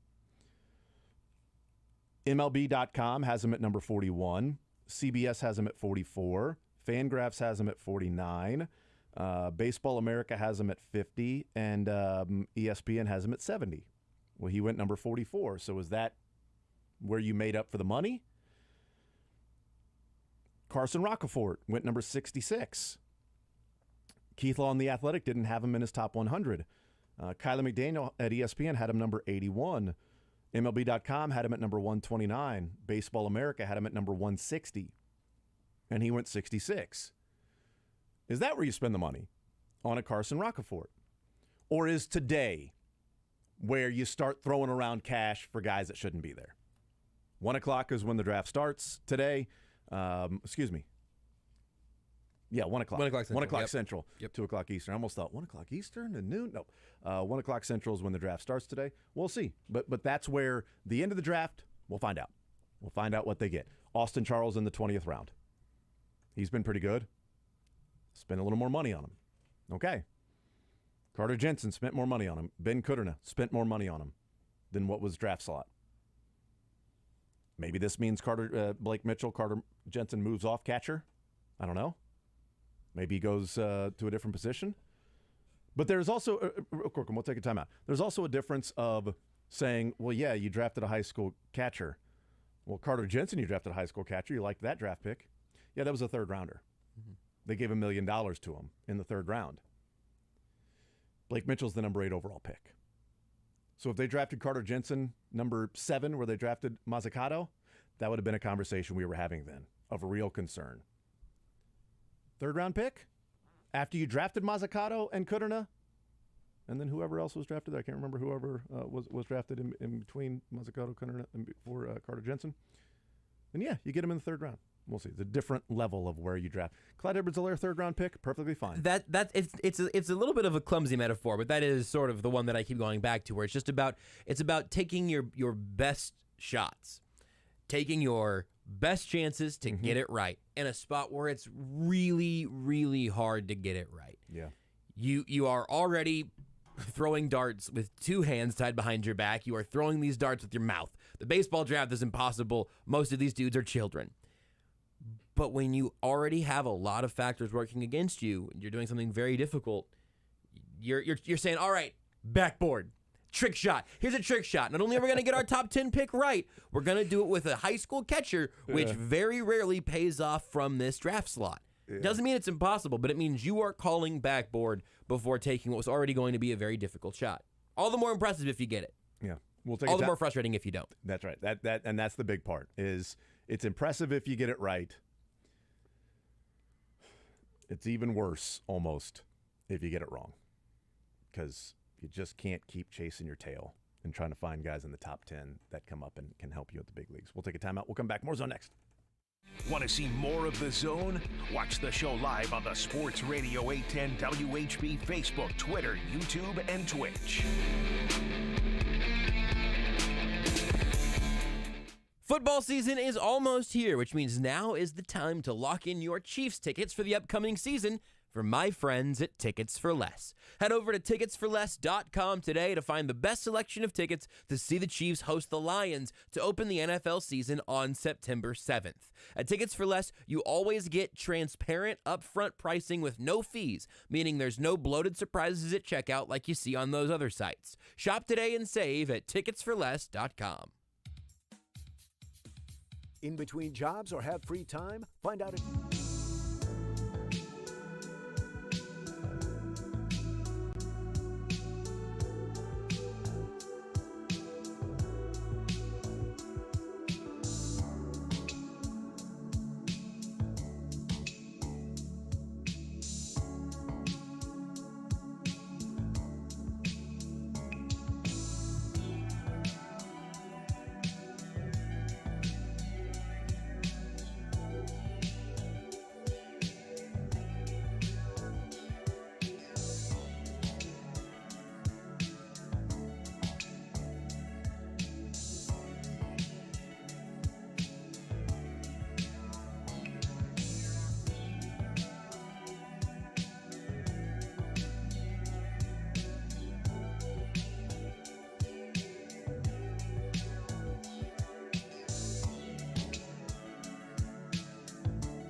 All right, we'll continue right here on Sports Radio 810 WHB. Jason Anderson with you, Josh Brisco, and Drake. Heading up until 2 o'clock, we'll talk with Alex Duvall. Coming up at noon. I was looking through in the last 7-8 years, just looking through catchers drafted in the first round. And I know part of it is like he was drafted number 8. These catchers that are drafted in the top 10. You know, look at the history of these particular drafts. Like Dave Schoenfield from ESPN, Schoenfield, I think it's Schoenfield, talking about taking a prep catcher in the top 10. Says Blake Mitchell's the first one taking that high since Kyle Skipworth in 2008. Never heard of Kyle Skipworth. That's because he didn't make the big leagues. But there are other guys that were taken in the first round. Maybe not number 8, maybe not number 10, where, you know, playing for the Reds right now, first base and catcher, both, is Tyler Stevenson. He was a player who was drafted out of high school with the 11th pick in the 2015 draft. Now, he was the 11th pick. So when you say taken in the top 10, Tyler Stevenson won't count because he was a high school catcher taken at number 11. Now, he's OPSing at 713, so he's not slugging the ball, but he's getting on base at almost 350 this year for the Reds, playing catcher and first base. That was a high school kid. Bo Naylor for the Guardians, who hit his first big league home run against the Royals. He was the 29th pick in the 2018 Major League Baseball draft as a high school catcher. Now, he's from the Naylor family, which apparently they've got 15 other kids because another brother was drafted last night. And apparently there's one more, I guess. Tell me the Naylor family is a big one? That's crazy. Right? Play for the name on the back sometimes. Tyler Soderstrom, who is, before this year, top 30 Major League Baseball prospect in all of baseball. High school catcher. He was taken 26th overall as a high school catcher. And he plays catcher and first base for the AAA Oakland A's in Las Vegas. And they're hoping that he will play for the big league team A's in Las Vegas. He's OPSing it at 850 in AAA this year as a catcher and a first baseman. Well, he wasn't taken number 10 or number 8. Wasn't taken in the top 10. Harry Ford, who is preseason top 100 prospect by the Seattle Mariners. That's a real name? This year. Harry Ford, That's yes. not a fake one? Okay. He was the 12th pick of the 2021 Major League Baseball draft as a high school catcher. Not top 10, not number 8, number 12. Well, he's, before this year, MLB.com listed him as the number 49 prospect in all of baseball. So he's a top 50 prospect in all of baseball. If you're scoring at home, the Royals have nary a top 100 prospect in all of baseball. He was number 49. So high school catcher. But he went number 12, not number 8 or number 10. So I think there's a little bit of the skew of, well, when you draft a catcher this high, it doesn't work out, because the last catcher drafted this high school that was taken was Kyle Skipworth, and you never heard of him because he didn't make the big leagues. Well, there are other guys that might have been drafted as catchers that did not, play the catching position. There's one high school, there's one college. Kyle Schwarber, college, was a catcher in college, not a catcher in Major League Baseball. Bryce Harper, it's like, well, he can play catcher. He's not going to play catcher at the big leagues, but he's drafted as a catcher. We'll see if he can stick at catcher, because if you can hit like that and you're a catcher, that's awesome. Well, he's not going to do that. He's going to be an outfielder, DH. That's what he's going to play. Outfield mainly, but, if you need Tommy John surgery, you can still DH and play in a World Series somehow. Just the 2-3 weeks off, you think? Ice it up, stretch it out? Just don't throw, but I could still swing, right? Yeah, sure, man. Perfectly fine. Rip the cover off it. So there are guys that there's at least evidence of being drafted in the first round as a high school catcher that make their way to the big leagues. The cutoffs that we've largely heard and used here are arbitrary. Like, there's a difference between being a first round and a second round pick in the NFL. 32 to 33 matters for, like, fifth year options and stuff, right? The cutoff being 8 or 10 or 11 or 12 is usually about kind of what narrative you'd like to project. The truth of it is that, again, by and large, and I know this is like the third time I've said this in just a different way, but we keep kind of circling the same thing, and I want to make sure people are hearing it correctly. Getting anything right in the Major League Baseball draft is not just a scouting and evaluation and development success. It is also a crystal ball success. Like, you have some ability to foresee the future. Congratulations, because these are dudes that have we are talking about high school prospects as if that's a normal thing to do. We don't do that in football. We are barely allowed to do that after a year in the NBA, and now that took an entire cultural moment to reassess in basketball. Baseball, no, this dude's ready to go. But getting it right in any way, shape, or form is very, very difficult. The zoomed out numbers aren't quite as harsh as the top 10 numbers or top 8 numbers or any of those things, but it is still a matter of making it more difficult on yourself or making it easier on yourself based off your patterns. It's why I also think it is really important to continue to hear from the Royals as to why Blake Mitchell is the guy. It's why I'm excited to hear from his coach with us in 30 minutes to hear, hey, what did the Royals see from him? Because he's going to have to break the trend to be successful. Not just the trend of a top 10 pick, but a guy in the slot and being a high school catcher, that is. He's probably ready for it. I'm sure the Royals have plenty of great reasons for loving his skill set. It's just another hurdle to overcome, which is going to be a part of whatever his story with the Royals ends up being. Looking at the All-Stars, Sean Murphy was a college catcher drafted in the 3rd round.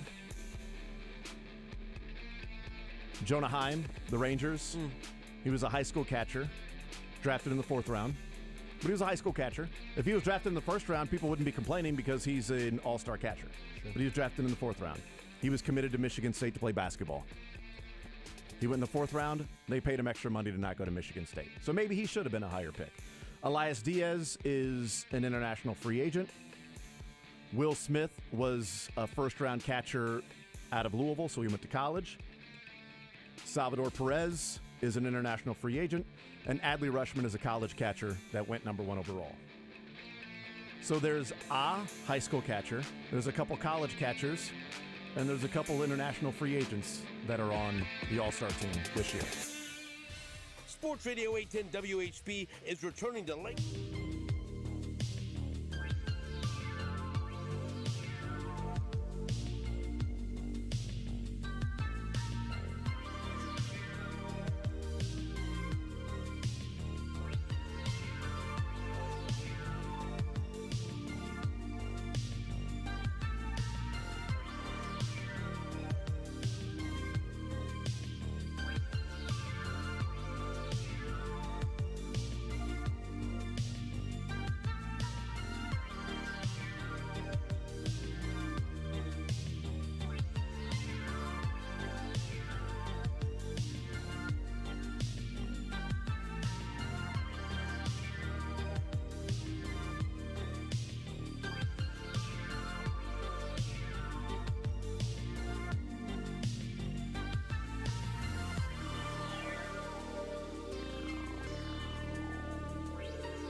Thinking about finishing your bachelor's degree? Take your next step during a University of St. Mary virtual info session.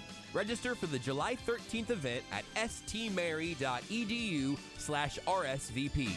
The Kansas City Royals ended the first half of the season with a victory as Ryan Yarbrough returned to the mound and stopped a 6-game losing streak and avoided the sweep to Cleveland. It was 6 innings, 1 run allowed, 5 strikeouts, and one walk for Yarbrough in his first game back from facial fractures. The Royals hit the break at 26-65. Then the Royals added 3 new members to their organization, selecting high school catcher Blake Mitchell with the 8th overall pick. His high school head coach will join us in the zone at 12:30. Then they went high school pitcher Blake Walters before going to the outfield after that. We'll talk about all of the 3 newest Royals and what's still to come in the MLB draft next with Alex Duvall of Royals Farm Report next in the zone.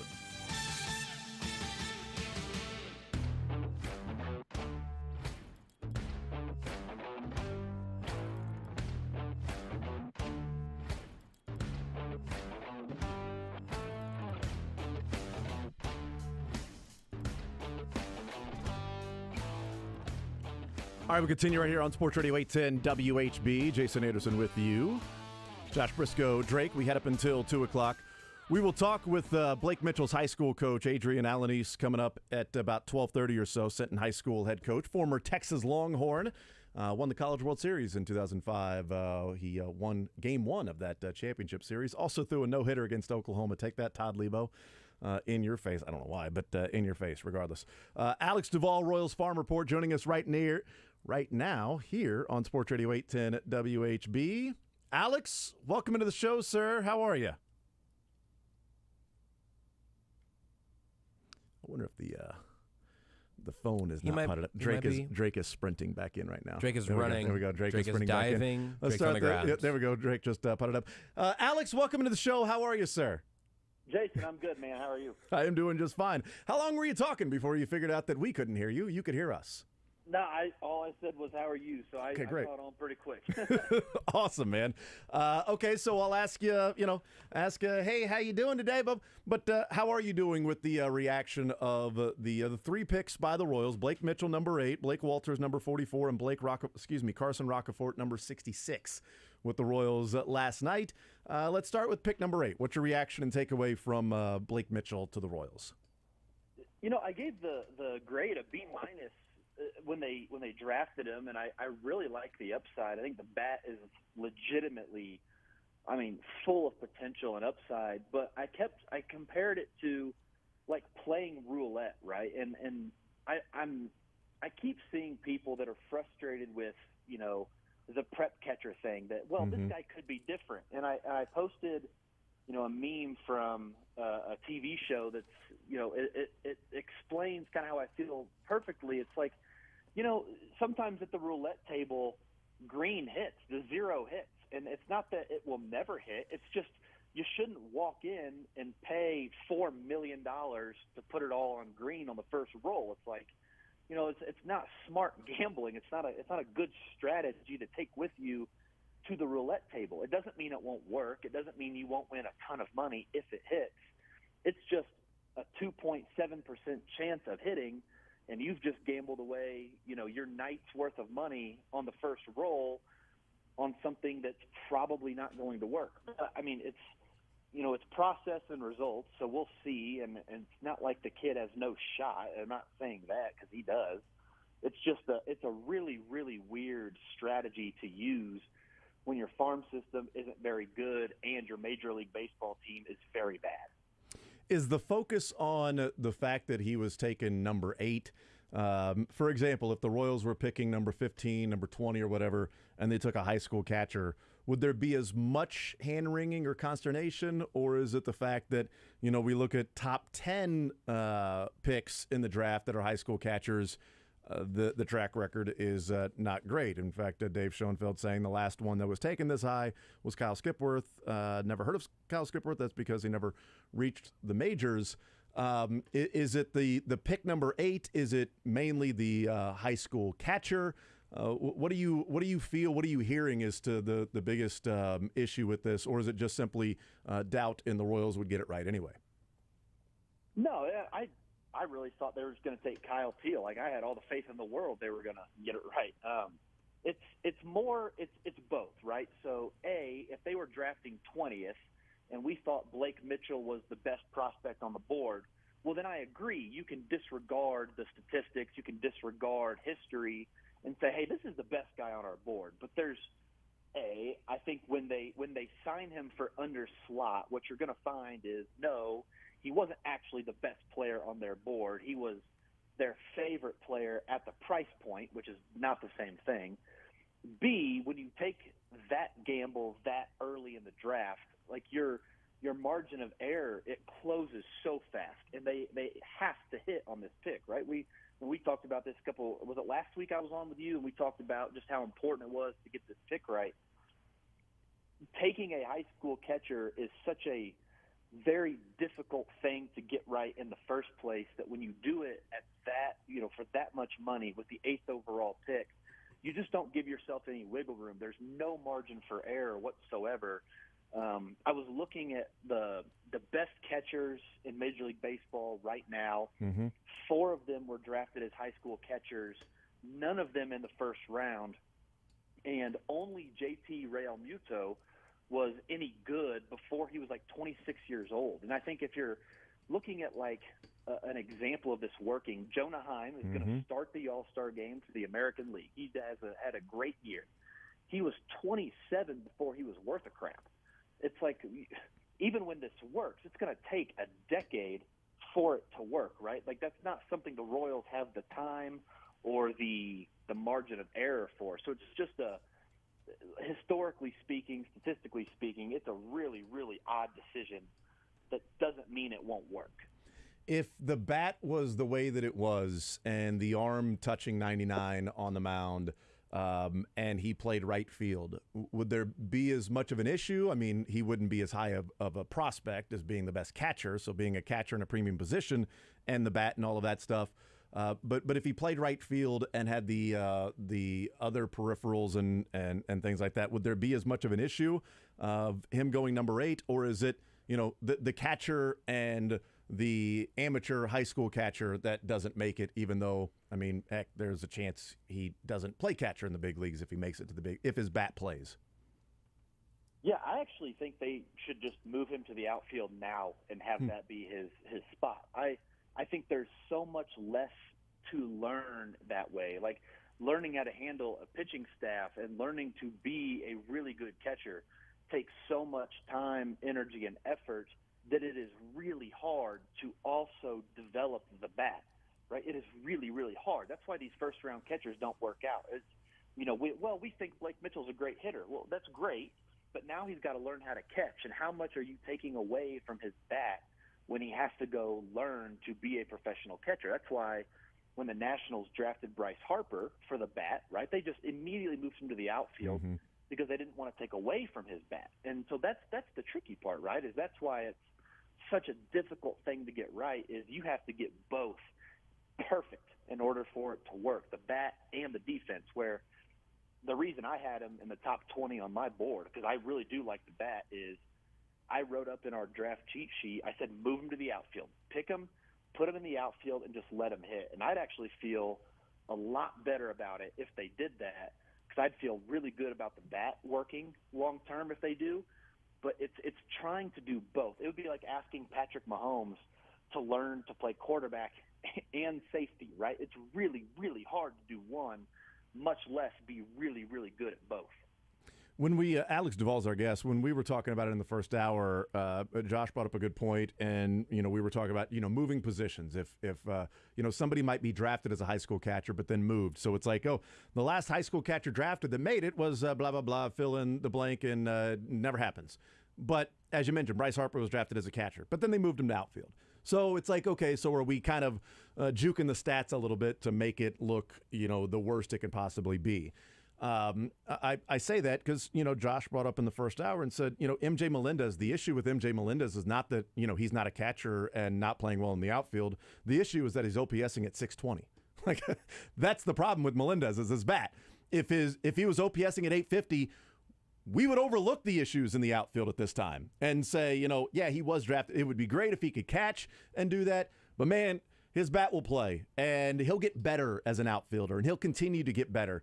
But when you're striking out the way that he's striking out and you're batting 200 and you're playing the outfield like that, then it becomes an issue. And to relate that to Blake Mitchell, like if his bat's playing in the outfield and, he's OPSing at 850, I don't think anybody's going to care and go, yeah, but he was drafted as a high school catcher. I told you high school catchers don't work out. Is he playing catcher? Nope. That's why you don't draft a high school catcher. But he's a starting right fielder in the All-Star game, and he's OPSing at 850. Yeah, but he was a high school catcher. Like there's always like the different ways to view it and sort of bend it in your direction. And boy, that would be amazing if that was the result of Blake Mitchell. But the point by Josh is that MJ Melendez, the issue with him is not catcher or defense, it's that he's OPSing at 620.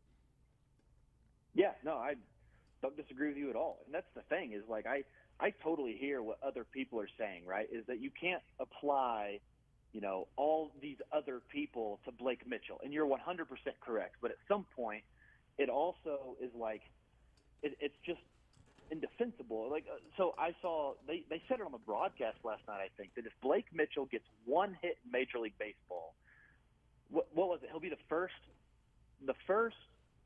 round prep catcher to get a hit in the Major League Baseball, or maybe it's 5 hits since Joe Mauer or something like that.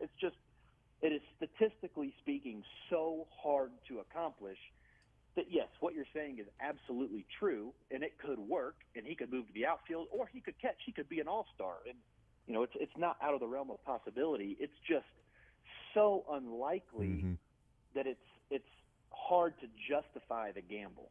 Yeah, I think that stat was top 10, right? Like drafted in the top 10. That's right. Because Tyler Stevenson for the Reds, who's playing catcher from first base, he went number 11. You know what I mean? Like, so that's where we kind of look at it and go, Harry Ford's a top 40 prospect in baseball. He went number 12. Naylor for the Guardians went 29, and Soderstrom went 26 for the A's. Like guys that you would expect to be playing either now or in the big leagues as catchers that were high school catchers. They just weren't drafted in the top 10. They were drafted number 11, number 12. If Harry Ford comes up and plays well for the Mariners, then you would have Stevenson and Ford prep catchers in the last 5-6 years or so. That would be drafted 11 and 12 that would come up and make it to the big leagues as catcher. It still would not count for the stat of top 10, you know what I mean? But if you said top 11, you could go, yeah, but Tyler Stevenson, number 11, is playing for the Reds right now and playing every game for the Reds, and that's a 50-41 team. And yes, that's worked out for them. It's just they took him number 8, not number 11, and so you kind of arbitrary cut off the way to look at it. So yeah, if it was just first-round draft pick catcher, I mean, we'd be seeing Naylor and Stevenson and a couple of others. But yeah, I mean, that high isn't all that great. Is there much of a difference? Because Drake brought this up in the break. We were talking about the all-star catchers right now. And Ruiz or Elias Diaz for the Rockies was an international free agent as a teenager. Salvador Perez was signed as a 16-year-old. They didn't spend a lot of money on Salvi, but they took guys that were, high schoolers, essentially. The issue is the number 8 pick and spending like $5.5 million on Blake Mitchell. But we've seen some guys who were high schoolers that were brought into organizations that made it. Wilson Contreras, a high school guy, and Ruiz, high school guy, or international free agent guy, sorry. International free agents as high schoolers. We've seen those guys work out. It's just you're not spending $5.5 million in the number 8 pick on them. Yeah, and that's something that I think is a lot more difficult to quantify because, like, you look at, like, Ronald Acuna Jr., who got, like, a very small amount of money in the grand scheme of things, and I think the scouting especially in the Latin American where they're not playing, because like in Japan, right, they play professionally. It's borderline AA ball, AAA ball. They're coming out of a higher level. So with kids that young, it's a little bit different. But I think the big thing with that is, like, when you look at, like, Salvi being signed, it was, hey, this 16, 17-year-old looks like a fantastic defender. Let's throw some money at him and then see if the bat ever develops. And I think sometimes the issue is when you go bat first and then expect the defense to catch up is my theory, but I think it's also I think that world is so much harder to scout, and I mean the Royals have shown you they have a really hard time with it. So It's really difficult, and I think that's that would be a different conversation. Yeah, to me, if Blake Mitchell sticks at catcher and hits, great. If he doesn't and he hits, awesome. It's defense is great. It's a big part of the game, but it's so freaking hard to hit. You shake a tree, you're going to get 99 bats and 99 gloves and one bat because they're hard to find. So, you got a lot of light hitting defensive players all throughout the minor leagues. That guy's a great glove, but he can't hit in the big leagues. So he's going to be a utility guy. He's going to be an organizational guy. That guy can hit. Well, we'll find a place for him at the big league level because they don't come around very often. So if the bat plays, that's all that really matters to me about Blake Mitchell. Alex Duvall is our guest. What about Blake Walters at number 44, high school right-hander, huge hulking menace on the mound, gave up, basketball a year ago to focus on baseball, and he's really developed since then. What do you think of Blake Walters and the number 44 pick?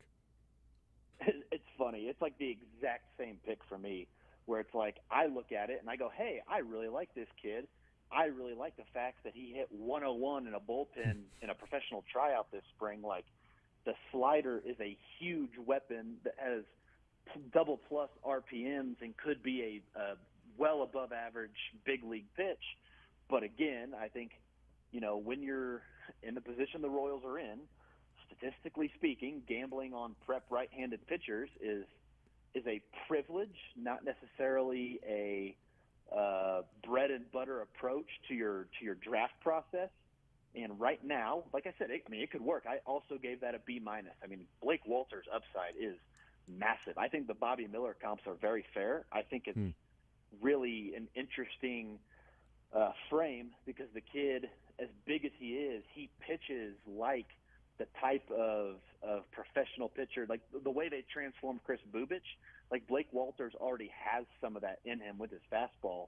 It's not going to take a ton, I don't think. But again, it's a prep right-handed pitcher that you're, I'm assuming they're going to have to overpay for to keep him from going to Arizona, and it could work. But statistically, and again with where they're at with their farm system right now, I probably would have done something else. The next pick was an outfielder out of Ole Miss who just hits the holy crap out of the ball. I probably would have done something like that to give yourself some upside, but also a little better safety net with the college outfielder. But the kid can throw it. There's no doubt about that. He is a specimen on the mound. Yeah, the hope is that you're getting Bobby Miller before he went to college. And Bobby Miller, when he went to college, he was drafted in the 38th round out of high school, and then 5 years later with college and minor leagues, he's up with the Dodgers. That's the hope, is that in 5 years you've got Bobby Miller on your hands, and he didn't go to college and you didn't spend a first-round draft pick on him. You spent the 44th pick on him. That comes back to development and things like that. Carson Roccaforte was drafted at number 66. What do you think of Carson Roccaforte, Louisiana Tech outfielder, the 66th pick of the draft? He was actually one of my favorite picks of the entire post-first round for any team. That kid can play. He reminds me a lot of when the Royals drafted Vinny Pasquantino a few years ago. Vinny had a monster sophomore year at Old Dominion, another kind of mid-major, right? And then as a junior, he hurts his back. He's just not quite the same hitter, and he falls all the way to the 11th round. Well, Carson Roccaforte had a monster sophomore season in 2022, tried to make some adjustments to put himself in that first-round consideration, didn't quite have the junior season that he had as a sophomore, but identified that midway through the season and then just kept getting better as the season went on after a really, really slow start. I think that's a guy that, like, if Blake Walters, you're buying on the bottom floor and you're trying to get in early, Carson Roccaforte is a kid you're trying to buy a little bit post-hype and hope he can get back to that point like Vinny did. This is a kid I think could be your big league center fielder in like 2-3 years. I think he could move really fast. He's just a great athlete with great batted ball data. That was a really, really good pick in my opinion. Is there Alex Duvall is our guest. So Blake Mitchell, number 8, and cutting a deal, signability, saving some money, using it elsewhere. Blake Walters at number 44 that we talked about. If we look at the consensus around Major League Baseball and around those that cover the draft, the rankings, MLB had him at number 41, Fangraphs 49, CBS 44, Baseball America 50, Kyler McDaniel at ESPN had him at number 70, Roccaforte, the number 66 pick, you liked it. MLB.com had him ranked as the number 129 player. Keith Law didn't have him in his top 100. Baseball America 160. Kylie McDaniel had him at number 81. So there are a couple of guys that were taken in, the second round, the competitive balance with those 3 picks that don't seem to be above or ranked higher than where their draft position was. In fact, ranked lower. So those wouldn't seem to be to where you're catching up in the signability and you're spending extra money there. What do you make of the 3 picks and what they got? And if number 8, Blake Mitchell, is signability, where then are they spending that money, do you think? So I think you're going to have to give Blake Walters. Like, Blake Walters may not be, more talented than the spot he was picked, but if he believes he can go to Arizona and be an early first-round pick in 3 years, then you're going to have to pay him to not go to school, right? Mm-hmm. So you're probably going to have to pay Blake Walters a little bit. But if you look at the way the Royals have done things the last couple of years, in 2021 even, they drafted Mazzucato, but they didn't give all that money to Caderna and Jensen. They divvied that out even further down into when they get Luka Tresh, like the 17th round. Yeah, it was like 17th right? or 18th round. Yeah, Yeah. And they pushed money all the way back. Last year, they did it again with Austin Charles in the 20th round, right? They had to go give their 20th round pick a bunch of extra money, and now he looks like he could be a top 10 prospect in the system because he was going to go to school and gamble on himself. And the Royals said, well, okay, we'll give you some extra money to not go to school. And he ended up signing. So I think that's the thing with the signability that people, that's not something I actually get frustrated with. I actually kind of like the strategy. I wish they would do it on maybe a different profile, different demographic. But I like the strategy. It's just I think we're going to have to wait until even at the end of tomorrow when the draft is over to go, okay, here's where they're wanting to spend their money. And the thing that I'll remind fans, once they get out of the 10th round today, when the draft starts tomorrow in the 11th round, the first $400,000 of each player that signs doesn't count against their bonus pool. So if they give their 11th round pick $1 million, that only $600,000 of it counts against the bonus pool. So I think part of the the bonus pool is trying to keep teams like the Yankees and Dodgers from spending a ton of money on the draft and just killing the Royals in free agency and the draft. But what it also does is it pushes top 100 talents like Austin Charles into the 20th round because now we can finagle the signing bonus a little bit, save $400,000 against our bonus pool, and get one of our 15 favorite picks in the 20th round. Alex Duvall is our guest. All right, last one for you. Are there a name or two that starting in roughly a half hour or so from now when the third round and on starts in Major League Baseball draft, is there a name or two that you'd like to see the Royals go after, select, that you'd love to see in a Royals uniform? There's a few. The two that I'll kind of throw out there, one is Alex Mooney, a shortstop out of Duke, draft-eligible sophomore that the Royals have kind of profiled lately. Caden Wallace out of Arkansas last year, Peyton Wilson out of Alabama the year before. I think Alex Mooney could fit that profile as a draft-eligible sophomore that you try to buy out of college a year early. And then there's a high school outfielder out of California, Brandon Winokur, who had a big pro day, or whatever they technically call. I don't want to get that wrong, get the Royals in trouble somehow. But whatever kind of workout they were doing at the K, Brandon Winokur comes out and has some light tower power. I mean, that kid is a freak when it comes to hitting the baseball.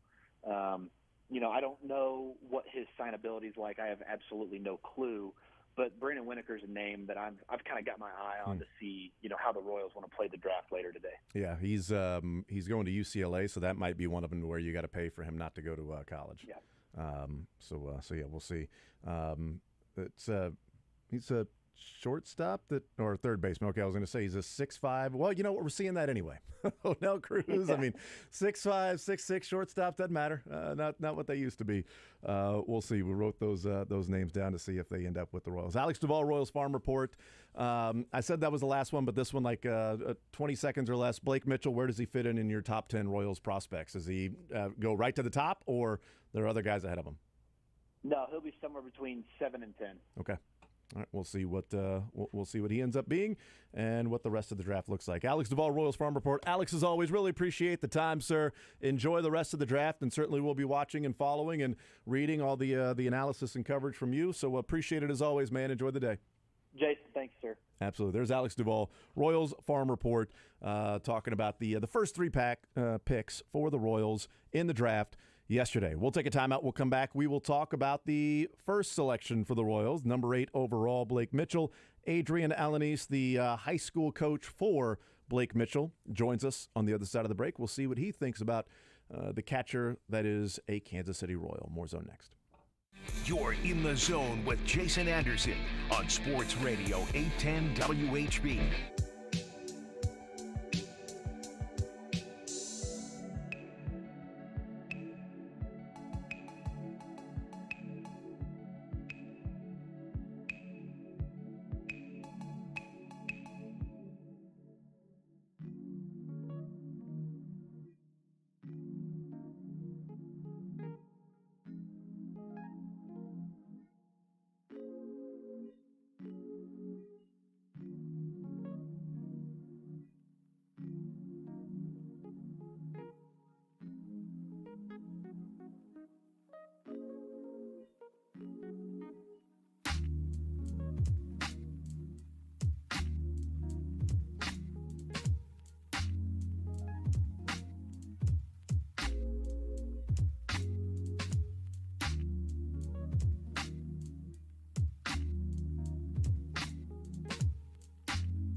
All right, we continue right here on Sports Radio 810 WHB. Jason Anderson with you, Josh Brisco, Drake. We head up until 2 o'clock. Mick Schaefer, KSHB 41 Sports Director, will join us in the 1 o'clock hour. Thank you to Alex Duvall, Royals Farm Report, joining us in the previous segment, and Eric Kratz, former Major League Baseball catcher. He's got the book, The Dow of the Backup Catcher.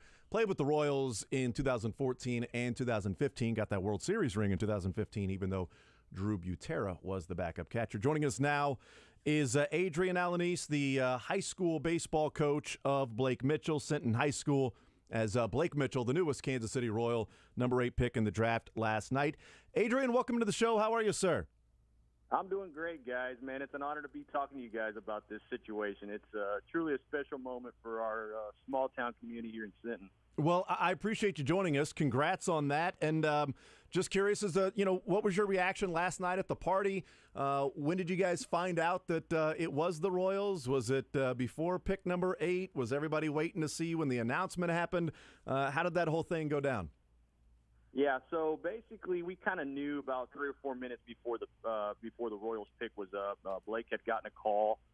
He was talking to the player scouting director, Mr. Oliveras, on the phone, and kind of make sure that, hey, this is legit, man, and this is what's going to happen. And so we kind of prepped ourselves to get ready for the live feed. And when his name was called, we were just ecstatic, man. It's just been a super emotional situation for all of us, and just, I know, a long journey for Blake, and the kid's just more than deserving of this opportunity. What kind of relationship was it with the Royals and Blake, and maybe even you, and talking with the scouts, area scouts, Santaveros, different people, and looking at Blake Mitchell? What kind of connection was there with the Royals? And when it was the Royals, were you surprised that they ended up taking him, if there was that connection?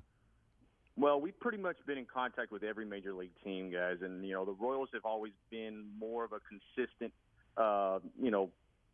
team to talk to us throughout the season, from being at our games and from scouting guys throughout the areas. And even within the last 2 weeks, I felt like they were the ones that were the most, asking the most questions this late. And, the night before the actual draft, I talked to Mr. Oliveras on the phone for about 30 minutes about Blake, and just kind of, they're dotting their I's and crossing their T's. And, I just kind of had a gut feeling that number 8 was one of those spots that we ultimately felt like he could go. And when his name was called, it just kind of that sigh of relief, and knowing that, all that kind of worked out in its favor. And so the Royals have definitely been on the radar for Blake throughout the long time of this whole entire process. So it was just kind of cool to see it all kind of unfold. Visiting with Adrian Alanis, the high school baseball coach there at Sinton High School, of Blake Mitchell. When did you get an idea or know that he was different? And not only different, there are different kids, and then they can go on and play college baseball. You got a couple of other kids on the team that are going on to play Division I baseball, but different as in, okay, he can go high-level D1, and he can be a first-round draft pick. He's that special. Yeah, so that probably happened in that sophomore season of himself. I played him on my varsity as an incoming freshman. The kid just had an IQ level of the baseball knowledge that I just really had never seen before, but the body maturity wasn't there yet. That sophomore summer, he grew into that young man that we all see, and the velocity came, and the intangibles, everything just kind of hit all together. And so I think it opened up everybody's eyes, even from the area coach, stuff that he had been through, Team USA. I just knew at some moment in that sophomore to junior season that this kid's special, and he's got an opportunity to do something unlike anybody that we've ever had around here. I played in the minor league organization for the Nationals, and I knew kind of how people go about their business, and this kid is just it's something like I've never seen before. The kid's just a true professional himself already. The way he goes about his business on and off the field, the work ethic. I mean, every day I felt like this kid had done everything he needed to do to give himself the best version of himself, and from weight training to nutrition to just recovery, he's got it, man. And so I think he can go far in this game. What does he bring? What does he bring to the table? What do you, as a coach, what is it do you think that the Royals see in him as the number 8 pick in the draft? What kind of player is he? Well, the thing that stands out is the way that he presents himself behind the plate. I mean, he's as elite as you can get. The pop times of 1.8, I mean, you see that at the major league level right now. The arm strength is top-notch. We've used him as a closer, as a starter, he tops 98 miles an hour on the mound, and then having somebody like that with a bazooka behind the plate is just unheard of. But the catch release, everything in it itself as a catcher, he just makes everything on the field feel so much better out there. He's had that, and he's groomed himself to being that kind of an elite athlete behind the plate for a long time. But just the athleticism itself, man, the guy, I feel like could play anywhere on the field. He's that good. And, catching is going to be his shot to get to the big leagues, but this kid can steal bases. He can hit for power. He can hit for average. The IQ is just unbelievable and nothing like I've ever seen before from a high school athlete. So the Royals are getting just, I know a lot of people haven't heard of Sit in Texas, but this kid is as elite as they come, man. And I think they got a phenomenal athlete and a phenomenal player. The kid just breeds baseball and loves to put in the work. So it's quite special. Visiting with Adrian Alanis, the high school baseball coach there at Sinton High School of Blake Mitchell.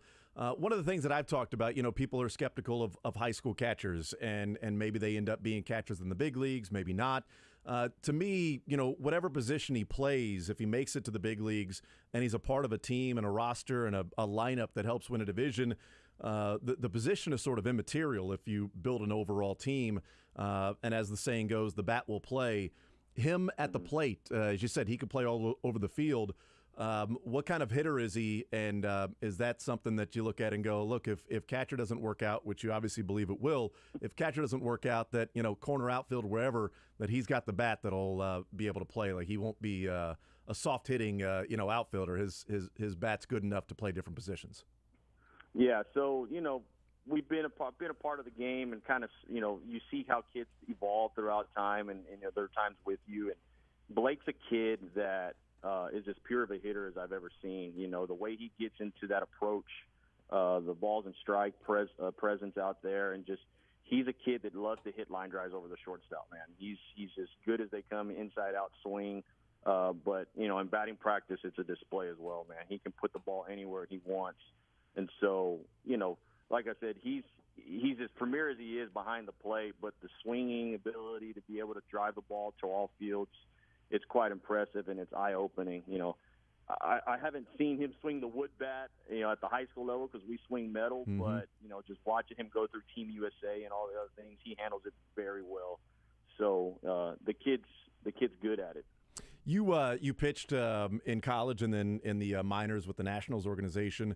What is he as a pitcher? Because one of the analysis last night was, well, if he doesn't make it as a hitter or a catcher, a fallback could be a guy that could be a back end of the bullpen who's touching 98, 99. He's got that arm. You know about pitching. What is he as a pitcher? He's the best that I've seen us have, guys. I mean, it's pretty impressive. He's just kind of Mr. Everything for us. He's just an all-around guy. This year we didn't quite use him as much as a starter, but we gave him more kind of closer opportunities when we had those. And it's kind of hard to hit against 95, 97 consistently on the mound when a kid's out there just blowing, cheese. But he's a true competitor. He's got plus velo. The curveball to me is as good as it comes to, just because it just falls off the table, and it's something that makes that fastball look even better. He's a 3-pitch guy: fastball, curveball, changeup. So if for reason it doesn't work out with catching, pitching's one of those things that he just adds another arsenal, adds something extra to his arsenal, man. So it'd be kind of interesting to see how things play out for him. Where does the improvement come? If you look at him and say, okay, here's where his development's going to happen, and this is the next stage, the next phase of his growth as a player. Well, as you get closer and closer to the show, you know how much this game can be crazy mental. The mental approach for Blake is something that I think every minor leaguer, no matter where you're picked and how you go about your draft status, is something that each one of them will have to adjust to. So I would say just getting into that mindset of the everyday grind of being out there playing ball and being away. But, Blake's kind of done this from the get-go. He's been away from home almost every summer. He's traveling with Team USA and doing all these things. And so I feel like it's going to be a pretty easy transition for him to go out there and compete. But at the same time, it's in-moment jitters that, he can kind of get through and find a way to overcome. At the catching position, he can be a lot quieter whenever his receiving comes, and I think those are all things that he's going to continue to work on. And plus, the pace of the game and how things are evolving out there in the minor leagues and major leagues. So, you can always work on the craft and never figure that you're going to figure this game out. So I'm sure he's really willing for the challenge. Adrian Alanis is our guest. What's the advice that you give to him? Look, he hasn't signed with the Royals. He's a commitment to LSU, so that whole thing has to be figured out. Danny Ontiveros, who you had talked about before, says they're pretty confident in what's going to take place with Blake. But what's the advice that you give him as he's now embarking on this next chapter, and he's going to be away from parents and high school coaches and everything that he knows that he's about to experience the minor leagues that certainly about. Yeah, and that's the thing that I would give him the advice is to make his bubble a little bit smaller and focus more on himself. I think everybody wants to be a part of something great that Blake's got going on. He's got a job at Task now. This is something that he's going to be getting paid to do. And so there's a lot more sacrifices that are having to come in play. And, the Royals took a chance on this young man, and this is the best product that they're going to get. And so he's got to, make himself a little bit more aware of all the things around him and how to attack the game and, continue to have the work ethic that has gotten him to be at this point. Plus, learn all the different insights and pick people's brains on how things go about in the minor league system. So that would be my best advice to the young man because, he's here for a reason and he's done well enough to be able to be at this point. But now it's all about just trying to fine-tune and adjust as the way you get to the top. Adrian Alanis is our guest, Blake Mitchell's high school coach. You played college ball at Texas, won a College World Series, threw a no-hitter against Oklahoma. We got an Oklahoma grad here, so a guy's named Todd Lebo. Take that, Leibs. Boomer Sooner, back to you. So you've done that in college and then through the minors. He was as committed to LSU, and then all of a sudden, he's getting better and better. Now he's a first-round draft pick. What are the advantages, maybe, or disadvantages of college versus the high school straight to the minor league route of the development at LSU with how good they are and the players that they're sending to the pros versus, okay, now you're 18, almost 19, you're in the Royals system, they've got you, they're developing you the specific way they want to see you develop as a big leaguer. Yeah, so I think a lot of that stuff just falls in the way maybe within, what position you're at. The high school catcher is something that kind of scares a lot of these scouts because statistically throughout the draft, they just don't pan out. What I would think if, in Blake's situation, if the opportunity's there and the money's going to be right, you're not guaranteed to have that again at some point. In my mind, I think, from a high school to a college kid, I think every kid should have an opportunity to go to college and better themselves and see where they stand out within, more of a consistent and higher level competition scene. But, when you're given an opportunity for Major League Scouts to be able to go out there and showcase a first or second round talent, that's hard to pass up, guys. you know? So, but I also do believe that the college scene is what kind of sets kids a little bit further and beyond their playing years and kind of learning more about themselves and, how to transition from, just being away from home, mom and dad every single night here at high school. And now you're going to college to do something and adjust to those, that lifestyle. So, that's kind of how I feel about that whole entire situation. The development of Blake Mitchell over the years, how much is tied into the hair growing longer? Is that a direct correlation? Man, you know what? I think that's just part of the way kids like to be seen now, man. I've been a clean cut guy. And, guys like to wear the hair long now, and you're seeing different colored batting gloves and all the different flair that goes along in the game. But you kind of embrace it and let the kids have fun. But at the same time, it shouldn't take away from the game, and that's ultimately how I feel about that. Yeah, it's amazing. Baseball now, it's long hair and facial hair. So you got the hair in the face. It used to be clean cut or whatever. It's sort of evolved, right? In the 70s, you had the mustaches and everything, and now then you got clean cut, and now you got the mullets and the mustaches too. And he doesn't have the facial hair yet. But he's got the mullet. And then Adrian, he did an interview at the combine where he said that he wakes up in the morning, puts some water in his hair, and then sprays some volume spray to his hair, and then goes on about his day. Like he's, you got to be a confident dude to let people know that you spray some volume spray in your hair before you go to school. I guess so, man. I guess people just want to know anything and everything. But that was a funny little tidbit that I thought was kind of amusing too. But the kid's got it and he's working with it, so why not? 20/80 scale. He's got what 70/80 hair, something like that. Yeah, I would think it's up there, man. Just like the arm, it's at least a 70. Adrian Alanis, the high school baseball coach of Blake Mitchell, Sinton High School, former Texas Longhorn, and played in the Nationals system as well. Adrian, I really appreciate the time. Thank you so much. Enjoyed the conversation. Again, congratulations on Blake Mitchell and what his career has been and the success there in high school and everything that you've been able to do with that high school team. So thank you so much for the time today. Absolutely. Thanks, guys, for having me. Absolutely. There's Adrian Alanis, the high school baseball coach of Blake Mitchell. Again, take that, Todd Lebo. Huh? It's a no-hitter against your precious Sooners. Then went on to pitch Game 1 of the championship series in the College World Series. Got the win. Texas won the College World Series in 05, so there you go. The guy knows what he's talking about, I'll say that. The guy, high school baseball star, college baseball star, played a number of years in the minors. He's been around it. He's seen it. And hopefully Blake Mitchell turns out to be that guy that can be the next star for the Kansas City Royals. We'll take a timeout. We'll come back. We'll continue rolling. We'll talk with Mick Schaefer coming up at 1 o'clock. Learn funniest best from the weekend. More Zone right after this. Want to see more of The Zone? Watch the show live on the Sports Radio 810 WHB Facebook.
Thank you to Adrian Alanis, Alex Duvall this hour. We'll talk with Mick Schaefer, KSHB 41 Sports Director. Some national news. The long wait, chase, search. It is concluded. Safe to go outside again. That's right. The wolf is no longer on the lamb. He is in custody. Chiefsaholic has been captured in Sacramento. He was apparently going to a bunch of Kings games, I guess. I don't know. But he was in Sacramento when he was found and arrested, apparently on Friday night. News coming out today that Chiefsaholic is no longer a wanted man. The opening line and an opening paragraph on justice.gov is really, really enlightening. Do I get a piece of that? I assumed you wrote it. It just opens with, this is on just one more time, justice.gov. This story begins with Kansas City, Missouri. An Overland Park, Kansas man, popularly known as Kansas City Chiefs superfan, quote, Chiefsaholic, unquote, who has been a fugitive from justice for the past 4 months, has been charged in federal court with bank theft for one of a string of robberies he is suspected of committing.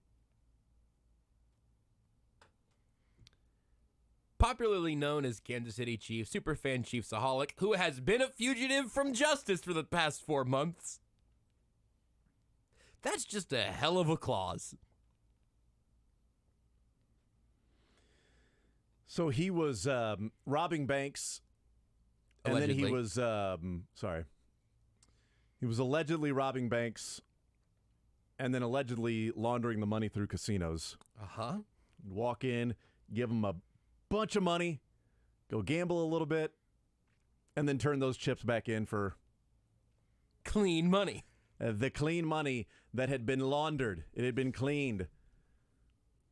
Apparently, Jason Bateman was a part of this casino. Was this down in the Ozark? What casino was he using? I mean, there's a chance he did hit an Ozark location, right? Mm-hmm. Because it was... Well, the map that's out... The map is amazing. The map is amazing. So there's the Great Western Bank in Clive, Iowa. The casinos are in Missouri, Kansas, and Illinois, is what they list there. The First National Bank of Omaha is appropriately in Omaha. The TTCU Credit Union in Bixby, Oklahoma. Wings Financial in Minnesota. The First Class Community Credit Union in Des Moines. The Tennessee Credit Union in Nashville, Tennessee. So he hit 3 different credit unions and banks in Iowa, 1 in Omaha, 1 in Oklahoma, 1 in Tennessee, 1 in Minnesota. Allegedly. Thank you. He robbed, allegedly, the Des Moines Credit Union for $300,000. He allegedly got away with, in Bixby, Oklahoma, from that credit union of $150,000. Allegedly in Omaha, got away with $170,000. In Tennessee, got out of there with $125,000, allegedly. In Clive, Iowa, got out of there with $70,000, allegedly. And also in Clive, Iowa, 2 in Clive, Iowa, got out of there with roughly $25,000, allegedly. An icon, allegedly. Mm-hmm. That's right. A hero, allegedly? Yeah. No, probably not. Probably not. So 7. Nobody got hurt. We're good on that, at least. 7 in total. Well, I mean, the tellers that had, that were robbed probably have some issues there. That's a good point. It's crazy on First Take right now. It says, new dynasty? Chiefsaholic arrested after multi-state run. Yep. Nebraska, Iowa, Tennessee, Oklahoma, Minnesota. How many banks did he need to hit to become the GOAT instead of the wolf? So he would enter the bank wearing a ski mask. Wouldn't that be a dead allegedly? Wouldn't that be a dead giveaway if somebody walks in wearing a ski mask? Hello, sir. Yes. It's 97 degrees out. Where's the security guard? What can I get for you? Ski mask. He's probably fine. You know what? It's very sunny today. You don't want to get burned by the sun. He's just a smart shopper. Real people are getting real and lasting pain relief at QC Kinetics. Who would have thought that?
All right, we'll continue right here on Sports Radio 810 WHB. Jason Anderson with you, Josh Brisco, and Drake. Joined now by Chiefsaholic PR agent Mick Schaefer, KSHP 41 Sports Director. Boy. How you doing, man? I'm good. Can you hear me? Do I have the mic? Yeah, there You're we good. go. Yeah. No, I'm we good. hear you. I'm good. I'm not as getaway driver. I'm not as PR guy. Okay. I'm not as scout. I'm not as lookout. Lawyer? Allegedly. You said lawyer earlier? I am his Attorney? lawyer. Yes, Okay, I'm an great. Attorney, But you are his and friend. best friend, and I'm his money launderer. You are his friend, though, right? No, I don't. But You're his I co-star? have taken a picture with him. You're his co-star. A lot of people have. Probably half the town has. Well, I haven't seen pictures of half the town. I've seen a picture of you. I was like 3 people away, though. There was Weird Wolf was between us, and so was another one of those Chiefs characters. Yeah, but that's a good way to hide the fact that you guys are very close. Is it just puts a couple. Oh, we won't leave the bathroom at the same time. No one will notice. All That's right. true. I mean, come on. That is true. One of the funniest. We won't leave the bank at the same time. Thanks for scouting, Nick. One of the funniest signs I ever saw at Arrowhead was it's a low bar. Is Puppet Lady right after that news broke. She said I wasn't the getaway driver. So good. Yeah, because that was the reaction of like, Abby, you better Don't take down not Puppet touch Lady. Puppet Lady. Okay, we got X Factor, we got Chiefsaholic. They're just dropping like flies, man. That would have been the one. I wouldn't have been able to recover from that. They're dropping like Chiefs, like the X Factor when he got knocked out. They're just all over the place, hitting the ground. Allegedly for Chiefsaholic. So you think that the judicial system's going to make another mistake and like let him out for the opener? I have got another family reunion. Okay, it's on a Thursday. It's a Thursday this time. It's an odd time. It's around the Labor Day. Yep. It is around Labor Day. It's at a Subway inside of a gas station right next to the Truman Sports Complex. So just drop me off there and pick me up in like 4 hours. I'm actually staying at that hotel. It's the Drury Inn. Yeah. I'm going to stay right there for the reunion. It has nothing to do with the Truman Sports Complex because that's across the bridge. That's a long way to go. That's a bridge too far for me. But if you could just drop me off right there, that's great. Thank you very much. No, I'll wear the. You could put the ankle bracelet on me. That's fine. What's the worst that can happen? It falls off. You'd know exactly where I was. He's got his 15 minutes, man. He was part of the. He's gonna have more the than best that. scheduled drop video maybe we've ever seen from the Chargers this year. Mm-hmm. He's gonna have more than 15 minutes. Yeah, you think 15 years. a year for every minute? Maybe more. What does Frank Robin get you these days? I don't know. Well, I'd say escaping. Apparently probably not gets you much if something they too. let him go to Phoenix, let him out, and here's just an ankle brace. Yeah. Why didn't he go to like Mexico or Canada? Where did they find him? Sacramento. Well, I guess it's kind of like a foreign. I mean, just like who who would actually go to Sacramento? That was the first place like that's where we found the Kings once they left Kansas City, that's where we found our new king. That's a great point. Chiefsaholic followed the Kings to Sacramento. And he was just like a moth. He saw the beam and he was like, well, I guess they better fly to that. There's a tractor beam. Well, he thought he could steal all the king's ransom and jewelry and everything and the crown. Didn't realize they're not actual kings. You think Joe Exotic, Chiefsaholic 2024? Yeah. Joe Exotic's got to lead that one, right? Over some of these others? Yeah, so where does he go to prison, though? Oklahoma, where he was originally arrested, and that bank? I mean, there's Omaha, there's Iowa, there's Minnesota, there's Tennessee. I mean, where is he spending time? You'd hate to let the Royals let another piece of local talent get by. I mean, dude swipes bags like nobody's business. I feel like he's a machine. Yeah. Why was he in? Did he have family there? Did you hear? Did we figure it out? They just found him there? I don't know. I mean, I doubt he had family. I bet he got there. lax. If he hasn't told he got lax. No. Yeah, he didn't tell you? As far as you know. Okay, very good. Yeah, you probably as time goes by, you're like, okay, no, now I can go to the store. No, that's fine. It's fine. Nobody recognized me. Yeah, actually, you know what? I'm gonna go in to Dairy Queen. I'm not even gonna go through the drive-thru. I'm gonna go in, sit down, and enjoy myself. I'm free. I might as well act like it. And the next thing you know, the Dairy Queen cash register is actually an undercover FBI agent. And who would have thought? They were just waiting for you to go in there. Yeah, I don't know. I don't know what the operation was in terms of when he got arrested. Did they, kick down the door? Did they follow him and pull him over in a stolen vehicle? How much manpower are you putting towards this one? I mean, it's not like it's El Chapo, right? I mean, it's a felony. He was one of the FBI's most wanted. Was he? Yeah. Yeah. But also, you're right. He's not El Chapo. Casinos and laundering money. I mean, he's got Ozark going on. I mean, there's something about the Midwest with stealing and then laundering the money in casinos. How long do you think you guys could hide, just living life on the lam? Keep staying away from all these smartphones. I've thought about that. I don't know. I mean, I would be fine just moving off the grid. I'd be good. Like in a cabin, sort of spoiler alert, kind of Walter White style. I would not have had to scratch that itch. I would have lived the rest of my life in Rhode Island. I could not tell you for the life of me. Rhode Island, I believe. And I mean, I would want to could I go to a McDonald's or something like that? I don't know. Could That's go the to a gas tricky station? thing, right? And I think there's a different answer for do not leave your house, physically stay inside these walls. That's a tough one. And then, or just go to a random outpost in Montana, tiny little town, Right. and just live your life. I could Some do that. little biker bar absolutely. up there that they're not going to zing you, but maybe that was Sacramento. Maybe there was the undercover agent at the DQ. Yeah. So he. I think I could do 3 days. So he goes into the. Without being seen. He goes. The complaint charges Babadar was stealing $70,000 from Great Western Bank in Clive, Iowa, on March 2nd, 2022, then transporting the stolen money across state lines from Iowa to Missouri. According to the affidavit, he entered the bank wearing a ski mask and handed it. This is all allegedly. From justice.gov, by the way. Wearing a ski mask, handed a teller a note demanding money, indicating he had a firearm. The teller handed Babadar $70,000. Law enforcement officers later found $1,400 and $20 bills in the nearby woods, along with a glove worn by Babadar during the bank robbery. Whoa. Just dropping $1,400 in the woods randomly. Sloppy. Over the next 6 weeks, Babadar deposited the same approximate amount of money. Dead cap hit for him. Approximate amount of money that was stolen from Great Western Bank into his money market savings account. The affidavit said, so which bank is he using? Are they in on this? If you rob from them and give to us, I mean, that's awesome. They're Peter, we're Paul. What's Come your on, name? Aholic, Chiefs. Can you sign here? Investigators, how about this? Investigators also reviewed unsolved bank robberies throughout the Midwest during the time frame. Babadar's cell phone was placed in the same cities and locations for those previously unsolved bank I'm robberies. sure that is and attempted a huge robberies. coincidence. In addition to the bank theft with which Babadar is charged in this complaint and the bank robbery charge in Oklahoma, the affidavit specifically refers to 4 bank robberies in Nebraska, Iowa, Tennessee, and Oklahoma, and the attempted robberies of 2 credit unions in Minnesota. Not charged with those Couple yet, things here. allegedly. Couple things. One, I didn't know we still robbed banks anymore because, I mean, how much money's in there? I thought all money was just on computers and it's not real, right? Can you rob crypto? Yeah. Right? It feels like robbing a train. Like, are you sure you can do this? And I'm sure I got the hard drive. I'm sure it's like that. There's just, but you still have to have some cash on hand. That's why he's robbing $70,000 and not $7 million or whatever. Mm-hmm. And 2, I would guess the success rate for pulling off a bank robbery isn't high. But this guy apparently did a lot before he got caught. Yeah, but I mean, when you pull off 1, 2, 3, you're like, all right, now Baby I'm getting stuff. experience. Yeah. Now I'm getting better at this, more efficient. This is kind of like a job. Then I can go and gamble and tweet out all the different about how much money I bets make. that I had.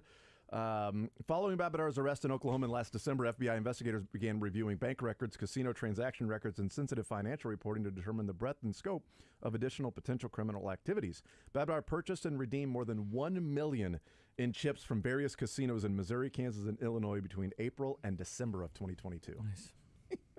April and December of 2022 redeemed more than $1 million in chips from casinos. There you go. What exactly? Hiding it? No. Earlier, you sounded almost like there was a twinge of surprise. And you're like, hey, he's laundering it through these casinos. I was looking back to see he put a $5,000 bet down on Mahomes to win MVP last year to win $45,000. That's just smart. Was he able to catch that? He sure did. It's just a good investment. But he can't catch that. 5,000 Super Bowl ticket. Because he was Fournette already that talked like if he won that, he's going to be able to afford his bail. Yeah, his bail ended up being $200,000. So winning the Mahomes MVP bet and the Super Bowl bet, he was about halfway to bail, I think. That 5,000 was legit. He actually made that at his job. Yeah, at Dairy Queen, cleaning banks. When was he arrested? Friday, like originally arrested. Oh, yeah. Oh, so it was okay, playoff time, right? He was They're late in the released on season. February 9th. Okay, so he was released February of 2023.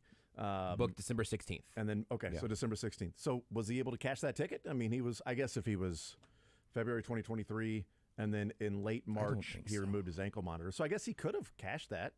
I don't think they let him cash that. Couldn't they? Because, hand I it to mean, he somebody won else? the MVP, February 12th or whatever it was, or 10th? Yeah, I think by then they're like, you know what? I bet this $5,000 isn't, legit. Can they You know prove what? that, Cash though? that. Can we hold on to that for you? Just while we figure all this other stuff out. We're just going to hold that over here. Can you prove that, though? I feel like stuff gets frozen once you find a bank robber. Did they freeze that piece of paper, though? You're like, it's not. Can you give it to like a friend?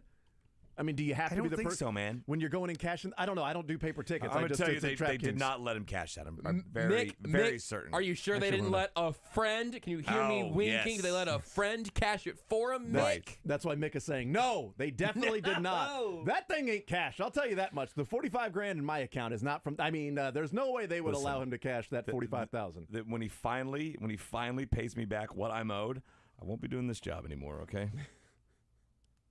In the meantime, here I am. Justice.gov writes, Babidar enjoyed a robust social media presence as Kansas City Chiefs superfan, Twitter user @Chiefsaholic.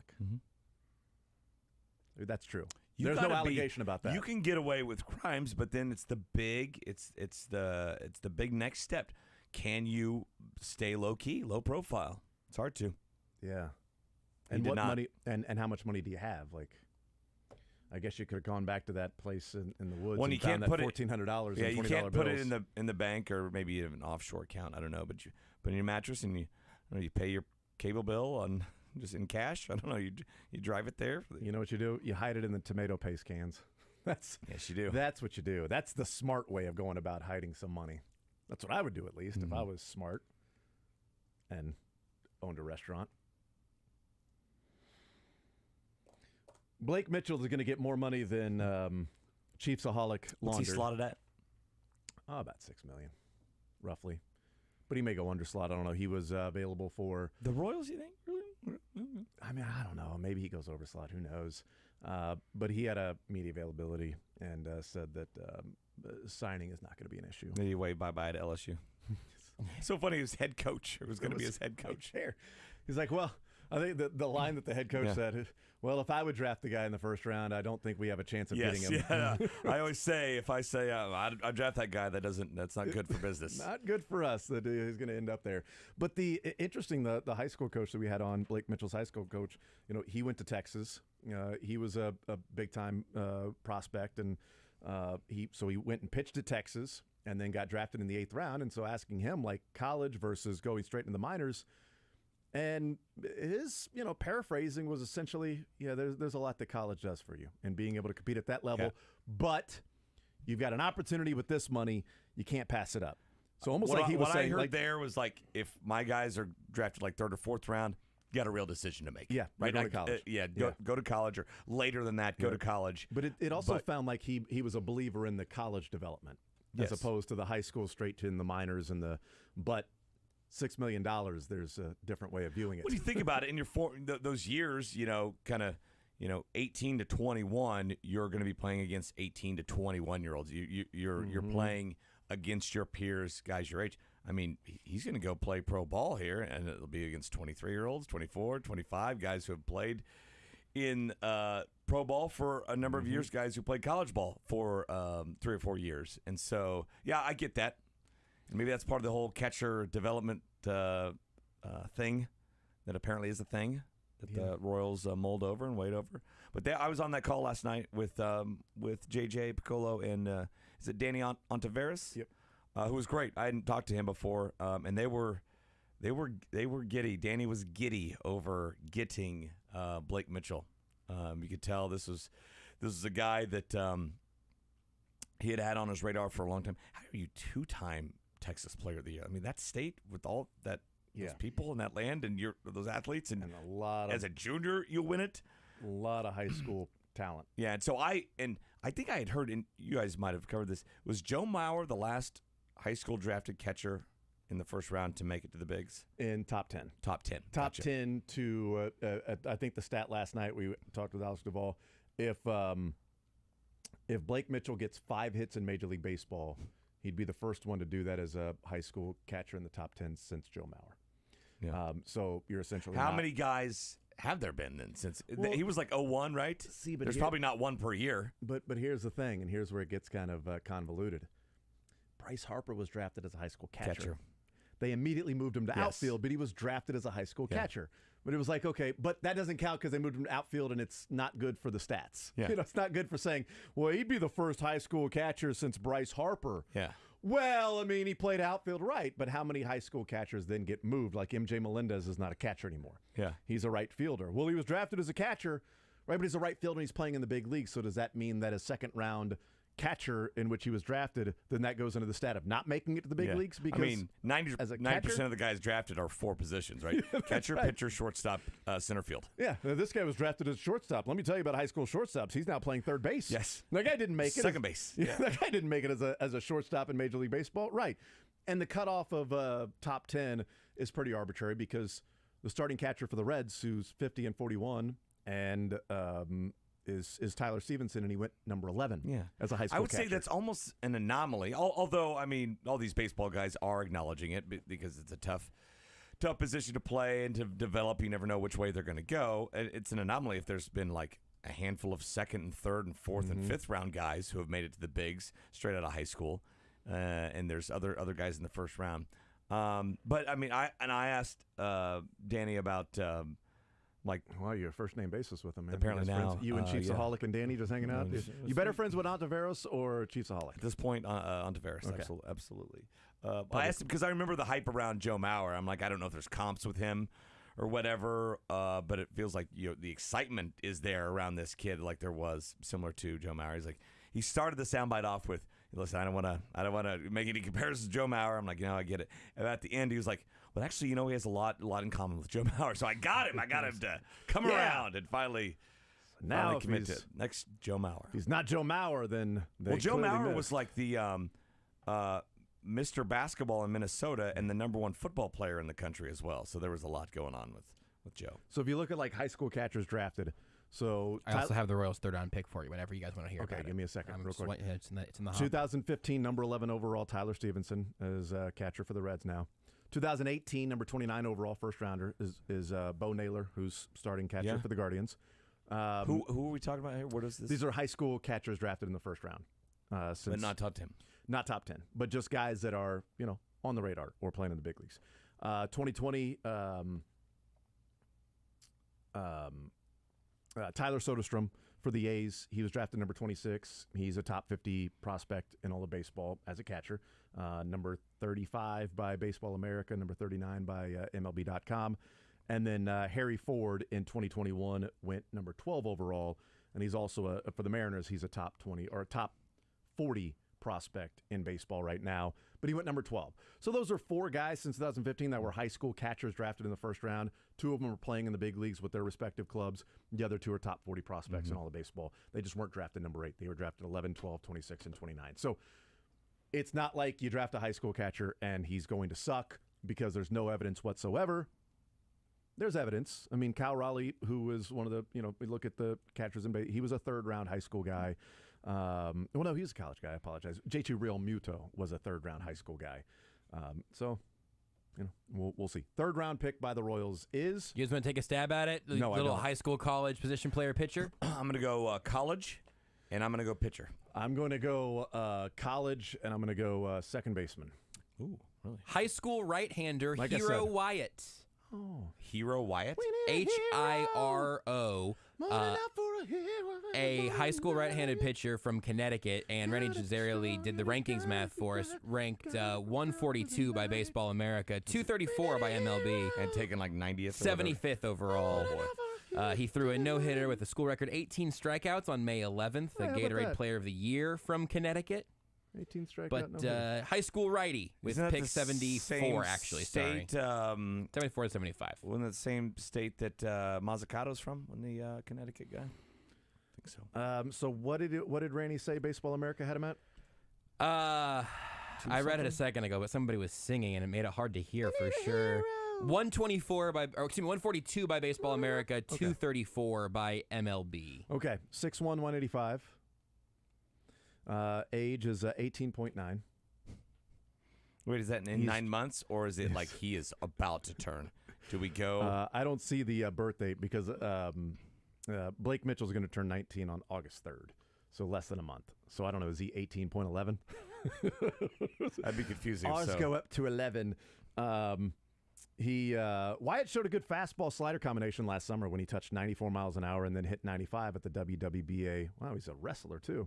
World Championship in Jupiter, Florida, and an astronaut.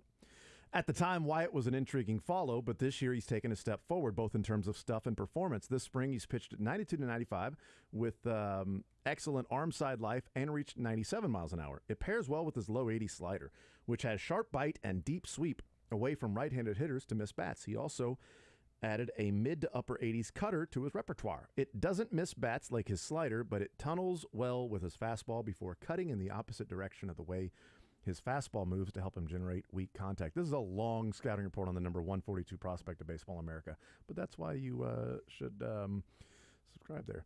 Wyatt has flashed occasional feel for a changeup in the past, but it's more of a fringe average pitch for now that he doesn't throw much. Talk to Brady Singer about that. He'll help you. Wyatt isn't they wrote that right there. It's weird. Wyatt isn't that big. He's got a longer arm action and had trouble commanding his fastball coming into the spring, though he has thrown strikes this spring. Some scouts still think he could end up as a reliever, but the deeper repertoire with more zip to his fastball to go with his strong performance has moved him up boards. So what pick number was that? 75. So pick number 75. So that means at pick number 8, they took a guy who was ranked 14, 15, 20, 21, 23, 29. Pick number 44, they took a guy that was ranked 41, 44, 49, 50, and 70. So close. That was the closest. Yep. Of Pick the number consensus. 66, they had picked a guy who was ranked 81, 129, and 160. And pick number 75, they took a guy who was ranked 142 by Baseball America. 234 in MLB. And He's 234 at MLB. lowest ranked player who's been selected. There's one guy who wasn't ranked who got taken in the second round, but I So don't know that if would be the Mariners lowest ranked guy then. if there's Yeah, somebody I'm not. unranked. I'm curious as to why that happened because it is a crazy outlier at 57 overall. But I don't make the rankings. So the outlier right now, the Royals draft has been Connor Rocafort. Carson Rocafort. Retractable. So is it Carson? Carson Rocafort from Louisiana Tech, the lone college. Nope, Louisiana Lafayette, I believe. Really? Yep. I thought it was. I actually really thought it was Louisiana Yeah, I Tech think that it's time. Louisiana Lafayette. Is it Lafayette? Yeah. Okay. I said Tech earlier today, so I'm not just getting it wrong based on just this segment right now. Connor- I've got it wrong all day. Don't Connor worry. Rocafort from Louisiana Tech. If they'd have got him, that'd have been great. But this Carson Rocafort from Louisiana Lafayette, I don't know. I'm not really excited about that guy. Louisiana Tech is where Legarius Speed played.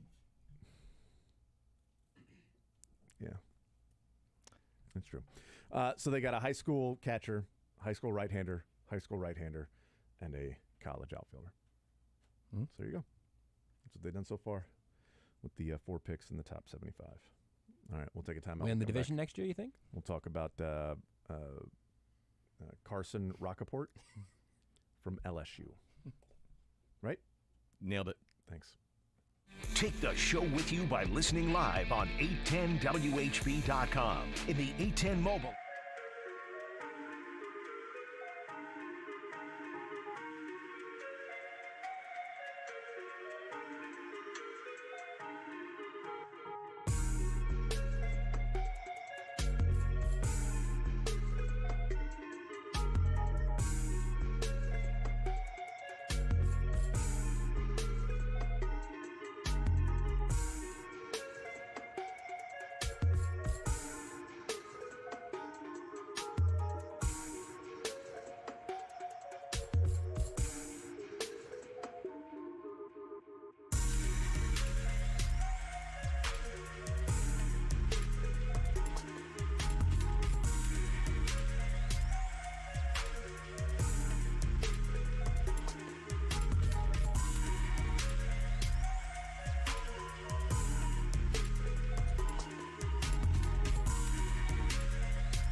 All right, it's time for a little Learn Funniest Best. It's presented by Pyramid Roofing. For a free estimate, give them a call, 816-966-1101 or pyramidroofingkc.com. We go around the room, what we learned, what the funniest from the weekend was, the best from the weekend. All of us. Mick, you ready? Absolutely. Born ready for this game. I mean, I learned. Except for last Wednesday. I got there, right? Yeah, you did. You're right. You're right. You eventually got there. Okay, so what I learned was that Ellie De La Cruz stole second, third, and home with the same player at bat. Stole second and third on the same pitch. It's the... oh, he did? Yeah, stole second and third on the same pitch. Overthrow? He stole second. The catcher didn't throw it. Then he threw it back to the pitcher. The pitcher wasn't paying attention, so De La Cruz took off and stole home. And the pitcher turned around. He stole third and home on the same pitch. You said second and third, and I was wondering if I had... I'm sorry. He stole second, and then the very next pitch, he stole third. They didn't throw it down to third. He starts walking down the third base line. The pitcher turns around looking at first base and sort of slowly walk around the mound, and De La Cruz takes off and steals home. So it's the first time that's been done since July 14th, 1915. Wow.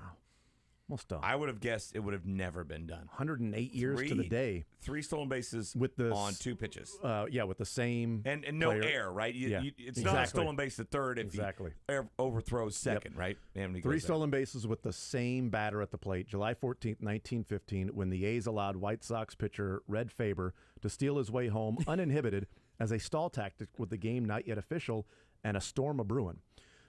This from the Chicago Tribune, July 15th, 1915. With thunderclaps presaging an early termination of the scrap for keeps, the Macmen began stalling to prevent completing a legal combat. They tried every known expedient for not putting out the White Sox in the last half of the fourth. Bush, who was slabbing, started to give a string of bases on balls. But Blackburn foiled that by striking out on near-wild pitches. Before Faber could whiff Bush, soaked him in the Before Faber could whiff Bush, he soaked him in the slats with a pitched ball. Red kept right on running after reaching first base, but the Athletics refused to put him out. When Faber was on his way to third, Bush tossed the ball to Shang, and Shang tossed it back, although the runner was within easy reach of him. That gave Faber 3 stolen bases so far as we could determine. So the only time it's happened before, the defense let him do it. Apparently, the only time it's happened before was a defensive indifference. Right. Yeah, we could change that now. It just wasn't back then a defensive got foiled indifference. And slapped and yeah. He soaked him in the slats with a pitched ball. Got soaked in slats. He hit him. Is that the ribs? I guess the slats. I guess, yeah. Because so did people because talk Bush like was, that back then, or did they just write like that? Bush was slabbing. So he was slabbing that game. I'm guessing he was. What does that mean? Slabbing the slab, the rubber, the mound. He was on the slab. I was thinking about him being on the bench in that game. It doesn't make any sense in the context. I was still thinking ribs, slab of ribs. No, he was slabbing. Yum. No, that's the slats. But it's slab of slats. Yeah. I mean, I like the slab, but it would only be a half slab on one side. Most of Jordan Lyle's starts are only a half slab. Love that. With thunderclaps presaging an early termination of the scrap for keeps, the Macmen began stalling to prevent completion of a legal combat. Wow. Maybe more people would read newspapers if they wrote like that now. I'd love to read newspaper stories like that. Maybe they should have newscasts should be written like that. One time, you got to wear like an old newsy hat. Shoot it in black and white. You got to have the music running in the background. I'll try. I have 50 words in my vocabulary, though. That's it. It sounds like vocabulary. Vocabulary in it. Presage, to something that foreshadows or portends a future event. See omen. So the thunderclaps were presaging an early termination. Or, in the archaic form, prognostication, or a warning or indication of the future. Yeah. Presageful is the adjective form. I know the sports director, one of the sports directors in Cincinnati, and after he stole home, he tweeted out, "I'm getting off this plane. That dude ain't real." You see that's right. That lady, yeah. You guys can stay on here. That dude ain't real. That dude ain't real. That's a great It's a great tweet. Oh, my gosh. Josh, what did you learn from the weekend? Also, while I was watching baseball, no, not at all having nothing to do with baseball. You guys familiar with the Berenstain Bears? So So the Mandela effect thing with that is that I, for my entire life up until recently, would have spelled it Baron, Stein, because that's the way it's spelled, right? Yeah, pronounce it Stein. How would you spell it, Jason? Stein, right? So Mick and I are from the same universe, and you're from a different parallel, and that's not the point. Here's what I learned about the Berenstain Bears this weekend. That dude ain't real. Papa Bear is 29 years old. Mama Bear is 27 years old. They dress like old people. She's in full nightgown and bonnet 24/7. You may go, oh, okay, well, what about bear years, right? Well, there's the bear years to human years is about 4 to 1. So you could say, oh, okay, well, then they are like grandparent aged, Papa and Mama Bears. However, Brother Bear is supposedly 10 or 11. See, a 40-year-old bear in 5th grade? Whoa, I think not. Mama Bear also, had Mama him Bear at is 16? 16 years I old? think that's what we're seeing here. So we could say maybe 17, because he's 10 or 11 is what it's officially listed at. So I'm going to say they were 19 and 17, young parents, and they've aged really, really hard. So are you saying that it's not supposed to be spelled Stain? Because that's how it's spelled, right? Or That is how it's spelled Okay. now in this universe. But I had very distinct memories of it being EIN. That's the Mandela effect. People who remember, not just, who remember Nelson Mandela dying in prison. That's where the name of the... what year did he die in prison? Well, this is where we find out. We're all from different... You got affected by it. Have you read the Berenstain? You don't have kids, so probably not. But my wife has a whole collection of Berenstain Bears back when she was so we read them to our kids from time to time. Yeah. A lot has changed since they wrote those books. Yes. Like, for instance, Sister Bear was getting bullied on the at recess. And so the book was about Brother Bear teaching her how to fight. That's what I think. And punching him. Yeah. And, People were tougher back then. And punching the girl. That was part of Fat Bear Week, right? That's right. And so we're reading this, and I'm like, maybe we should switch books. Like, Where's Little Critter? You want to hold your left a little bit higher so you can knock away those right hooks from the other skunk. Block return. That's right. What did you learn, Mick? So I learned if you're in a grilling contest and you're making sliders, you need to chop up your kimchi before you put it on your burger, or just don't put kimchi on your burger, because we got last place out of 5 teams. But as I like to put it, we were 4th runner up at our Nebraska Furniture Mart Channel 41 KSHB 41 grilling contest on Saturday. Kimchi is great. I support the idea here. Yeah, I didn't know what kimchi was a week ago. Okay, I learned, and I gave. Can I change my learned? I gave. Sure, yeah. I know it's what kimchi basically is. I know Korean cabbage. Yeah. Yep. I just looked it up, so yeah, I know what kimchi is. That's my learned. Korean cabbage. Yeah. But I had no idea, and so and Asian I don't sauerkraut. cook. I don't even cook on the grill. So my partner Lauren Scott, she's the face 38th spot. I was like, this is all up to you, whatever you want. And so she picked bacon kimchi burgers. We probably should have just stopped with bacon burger. Sounds great though. And so so we had kimchi and then tomato and bacon, and so I called it our BTK burger, and that didn't go over well. And so they had a trivia contest. They had 5 ingredients, surprise ingredients you had to incorporate into your cooking. We had an hour to make these. And some was like some, maybe I think sunflower seeds was one, some Tabasco sauce, some other stuff. We couldn't get any trivia questions right, so we got last place in trivia. So we had to take the last ingredient, and that was coffee. Huh. So we made coffee, put it in our marinade for the burger, and I don't think you tasted it. It probably got burned out.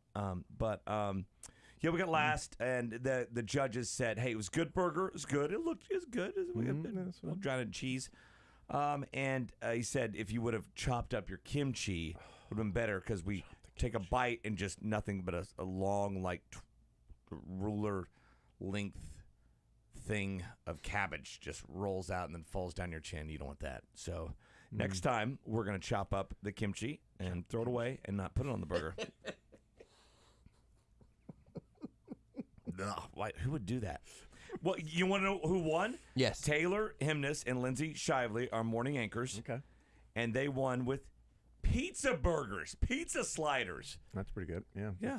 That makes sense. Put pizza, and that probably didn't take them that long. And there's presentation cook the burger and then put a piece of pizza on top. Well, no, it wasn't like that. But, I mean, it was pizza theme. I mean, you had to make your own marinade and all this stuff. And it was presentation was a deal. So a lot of people, sprinkled stuff on the top and all that, and so yeah, we got fourth runner up. So. What'd you learn, Drake? Actually, I'm just going to White Castle. I'm just going to. This could have been any of my three, but for karmic purposes, I put it in learned. Karma or comic? Karmic. Okay. Yeah. Larry Nasser. Yeah. That jerk. He's been stabbed in prison several times. A lot. Now. Yeah. Chest in the back. Yeah. I take it he's lived because I haven't seen. Yeah, he's still gone. Still gone. But I learned that. Which is kind of cool, actually. Yeah, they didn't want to kill him. Yeah. No, we got. Don't worry. There's a few more of these, Larry. Yeah. Don't worry, buddy. More where that came from. For a year, quarterly stabbings. That's right. Well, you know what they call Bobby Bonilla Day. It's Larry Nasser Day. You got another month, Larry. See you on July 9th, buddy.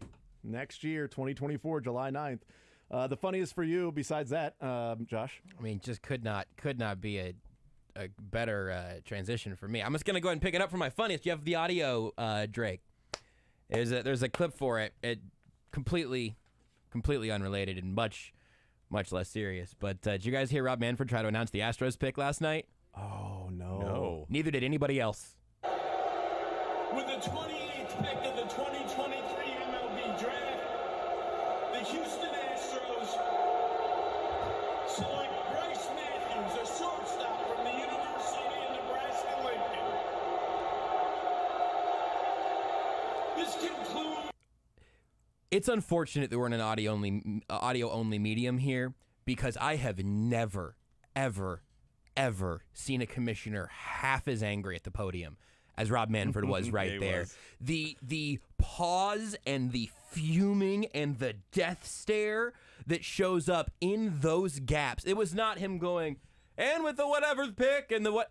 It was pause for death stare, and it was hilarious. Good work by the crowd. I mean, it's a pretty. So because of the Houston Astros, I think it's the combo, because he was getting booed all night. But it was in Seattle, though. Yeah, everybody bleeping hates the Astros. So I would say that's an Astros boo there. So they were booed him at the very beginning.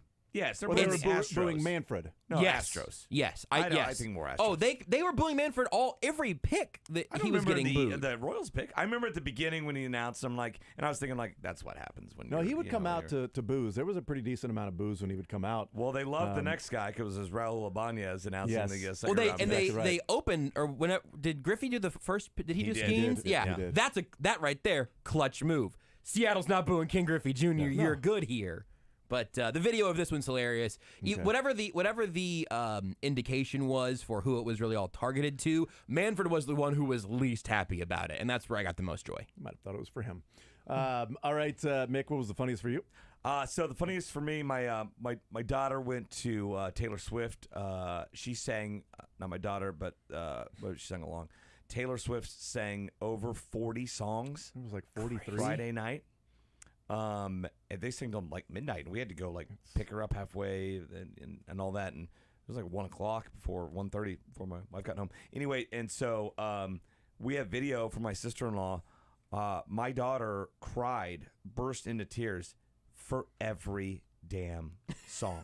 Everyone. I'm like, how do you do that? How do you have enough water? And so it's funny for me. I just started laughing at her tears, because I'm like, if you're going to misplace emotion, right? You're happy and you're crying, then I'm going to misplace emotion. I'm going to laugh at your tears. I'm going to laugh at your crying. What is wrong with you? But she, of course, wasn't the only one. And so I just thought it was a marvel that it was so funny. I'm like, you're in the third level.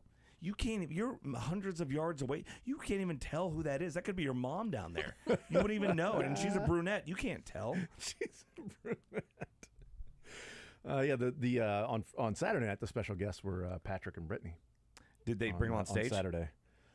I don't know. I didn't see that. They were there I heard Saturday. writing about it, but Taylor Lautner, right, the werewolf from the Twilight movies, he was out there, and they used to date. It was kind of. That's right. He and his wife were there. Oh, really? And they're now really Taylor. good friends. Her name is also Taylor. There's all three Taylors? No, I don't know about that. That would be great. I only knew the two. That would be awesome. Drake, what was your funniest? I just love that Huggins now says he never actually resigned. I just find this whole thing so good. Hey, sorry, I got another funniest learned in best. Taylor Lautner is married to a woman named Taylor Dome. No. Okay, there we go. No way. Amazing. Taylor Lautner and his wife, Tay Lautner, formerly Taylor. She's going by She's Tay got to go by now. Tay. Yeah. Got to. What's her kid's name? Trace Tay. I don't know yet. I have a couple guesses. What? Not there yet. Steve? Like Roger. Yeah, Jim. Anyway. Funniest? How about that? My funniest is something that I heard over the weekend. It may not have happened over the weekend, but I heard it over the weekend. And that is one baseball insider for ESPN, who is also a Taylor Swift fan. He's a Swiftie. You would hear his different segments on the program with Seren Petro. And here he is shaking it off. Heartbreak is gonna break, break, break, break, break. And break is gonna break, break, break, break, break. I'm just gonna shake, shake, shake, shake, shake. Shake it off, shake it off. It's Jeff Passan. It's Jeff Passan rocking. Of course that was. He was probably there. Little Taylor Swift action. So I heard that over the weekend. What was the best for you, Mick? Best for me, I was back. My old high school basketball coach retired.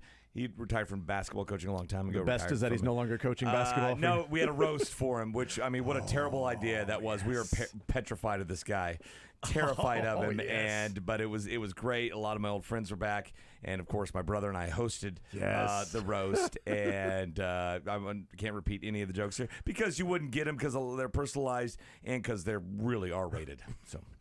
Mainly because you wouldn't get him because you don't know the guy. What was your best, Drake? I was gonna go with De La Cruz, but you stole that one from me. So I think it's great that Patty Mills, the veteran guard in the NBA, has been on 4 different teams in the last 10 days. Wow, it's like Eric Kratz for 1 year. My best is finally finishing the portable pitching mound for Little Man. Wow. So portable pitching mound. So it's a pitching mound, and you can fold it up. Take it with you. I'll show you the pictures. You had to put it together? Yeah. Well, they're like $500 online. I'm like, I'll build it. Oh, nice. So just went ahead and built Just it. a bucket and a bunch of dirt and a shovel. Just went ahead and built the portable pitching mound. So I want to see pictures of that. I will show you pictures of it. But yeah, that's my best is that I'm freaking done. Thank God. What was the best for you, Josh? I got to play in a long-time charity softball game, been involved with for many, many years again this weekend. And everybody, as they come to the plate, they have some like fun facts they've given to whoever's announcing. And one of the rival players in the game I was playing in on Saturday, their fun fact was knows how to pronounce the word retractable. Shut up. True story. Who was that? One of the rivals. It didn't know you, just unless. Should I have known who this was? Oh, Jason's staring at me. Maybe I missed the joke. Okay, very good. Want to see more of The Zone? Watch the show live on the Sports Radio 810 WHB Facebook, Twitter, YouTube, and Twitch. B&B Theaters has great entertainment for the whole family this July with films like Mission Impossible Dead Reckoning Part 1, Oppenheimer, Barbie, Haunted Mansion, and more. B&B has exclusive theatrical amenities, incredible food and beverage options, including a full-service bar and extended made-to-order concession menu. The big screen is the best way to enjoy the magic of the movies. And B&B's luxury recliners and food and beverage options make the experience unbeatable. Tickets, showtimes, and the chance to sign up for the free Backstage Pass loyalty program all online at bbtheaters.com. Come to Zarda Barbecue today and pick up a tender, juicy hickory smoked pulled pork sandwich topped with our tangy Southern-style coleslaw, drizzled with our sweet Carolina mustard sauce for only $6.99. Zarda Barbecue, come get some.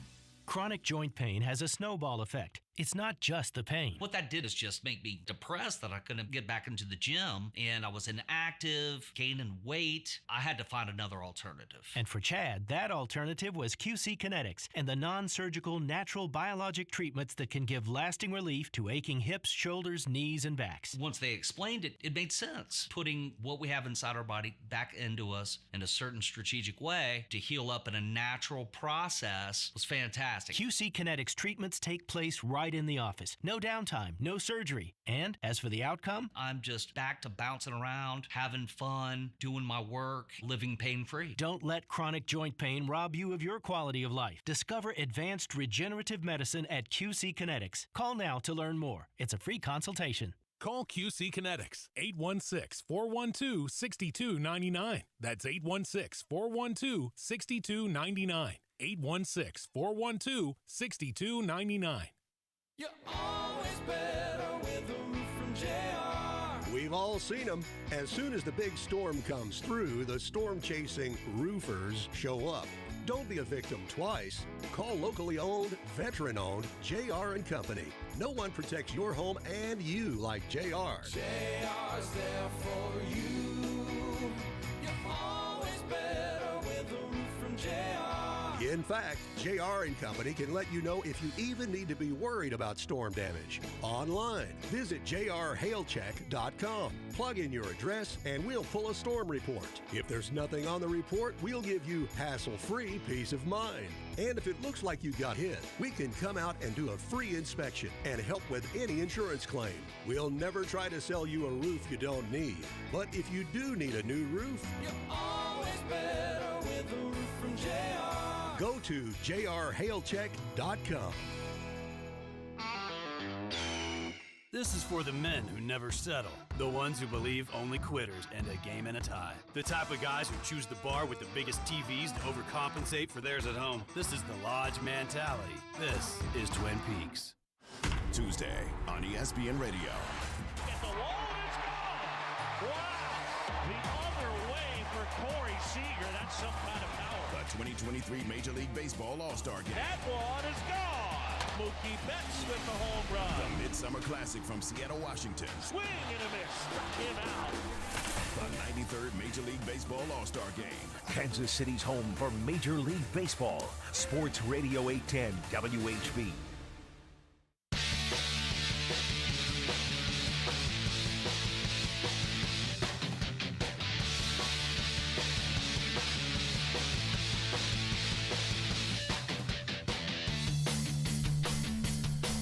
All right, wrapping things up here on this Monday edition of the show. Learn Funniest Best was presented by Pyramid Roofing.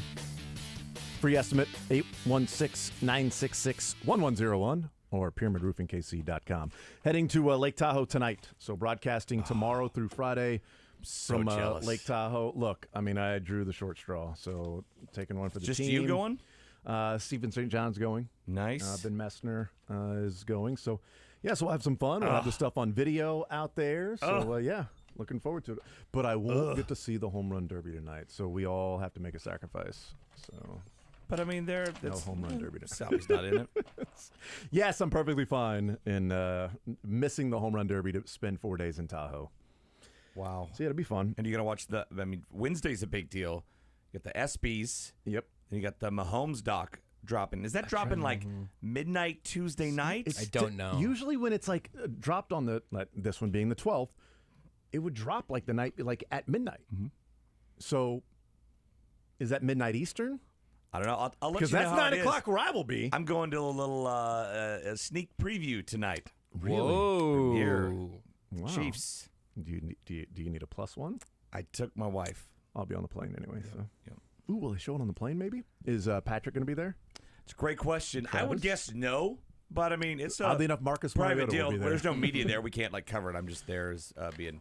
So we're partners, home of the Chiefs, and all that stuff. Kirk Cousins is going to show up. It's weird, but not Patrick Mahomes. I am pumped for this thing. Do we know if this is going to be a one drop all the episodes or a week by week? Netflix usually drops everything. Netflix is at all once. a binge.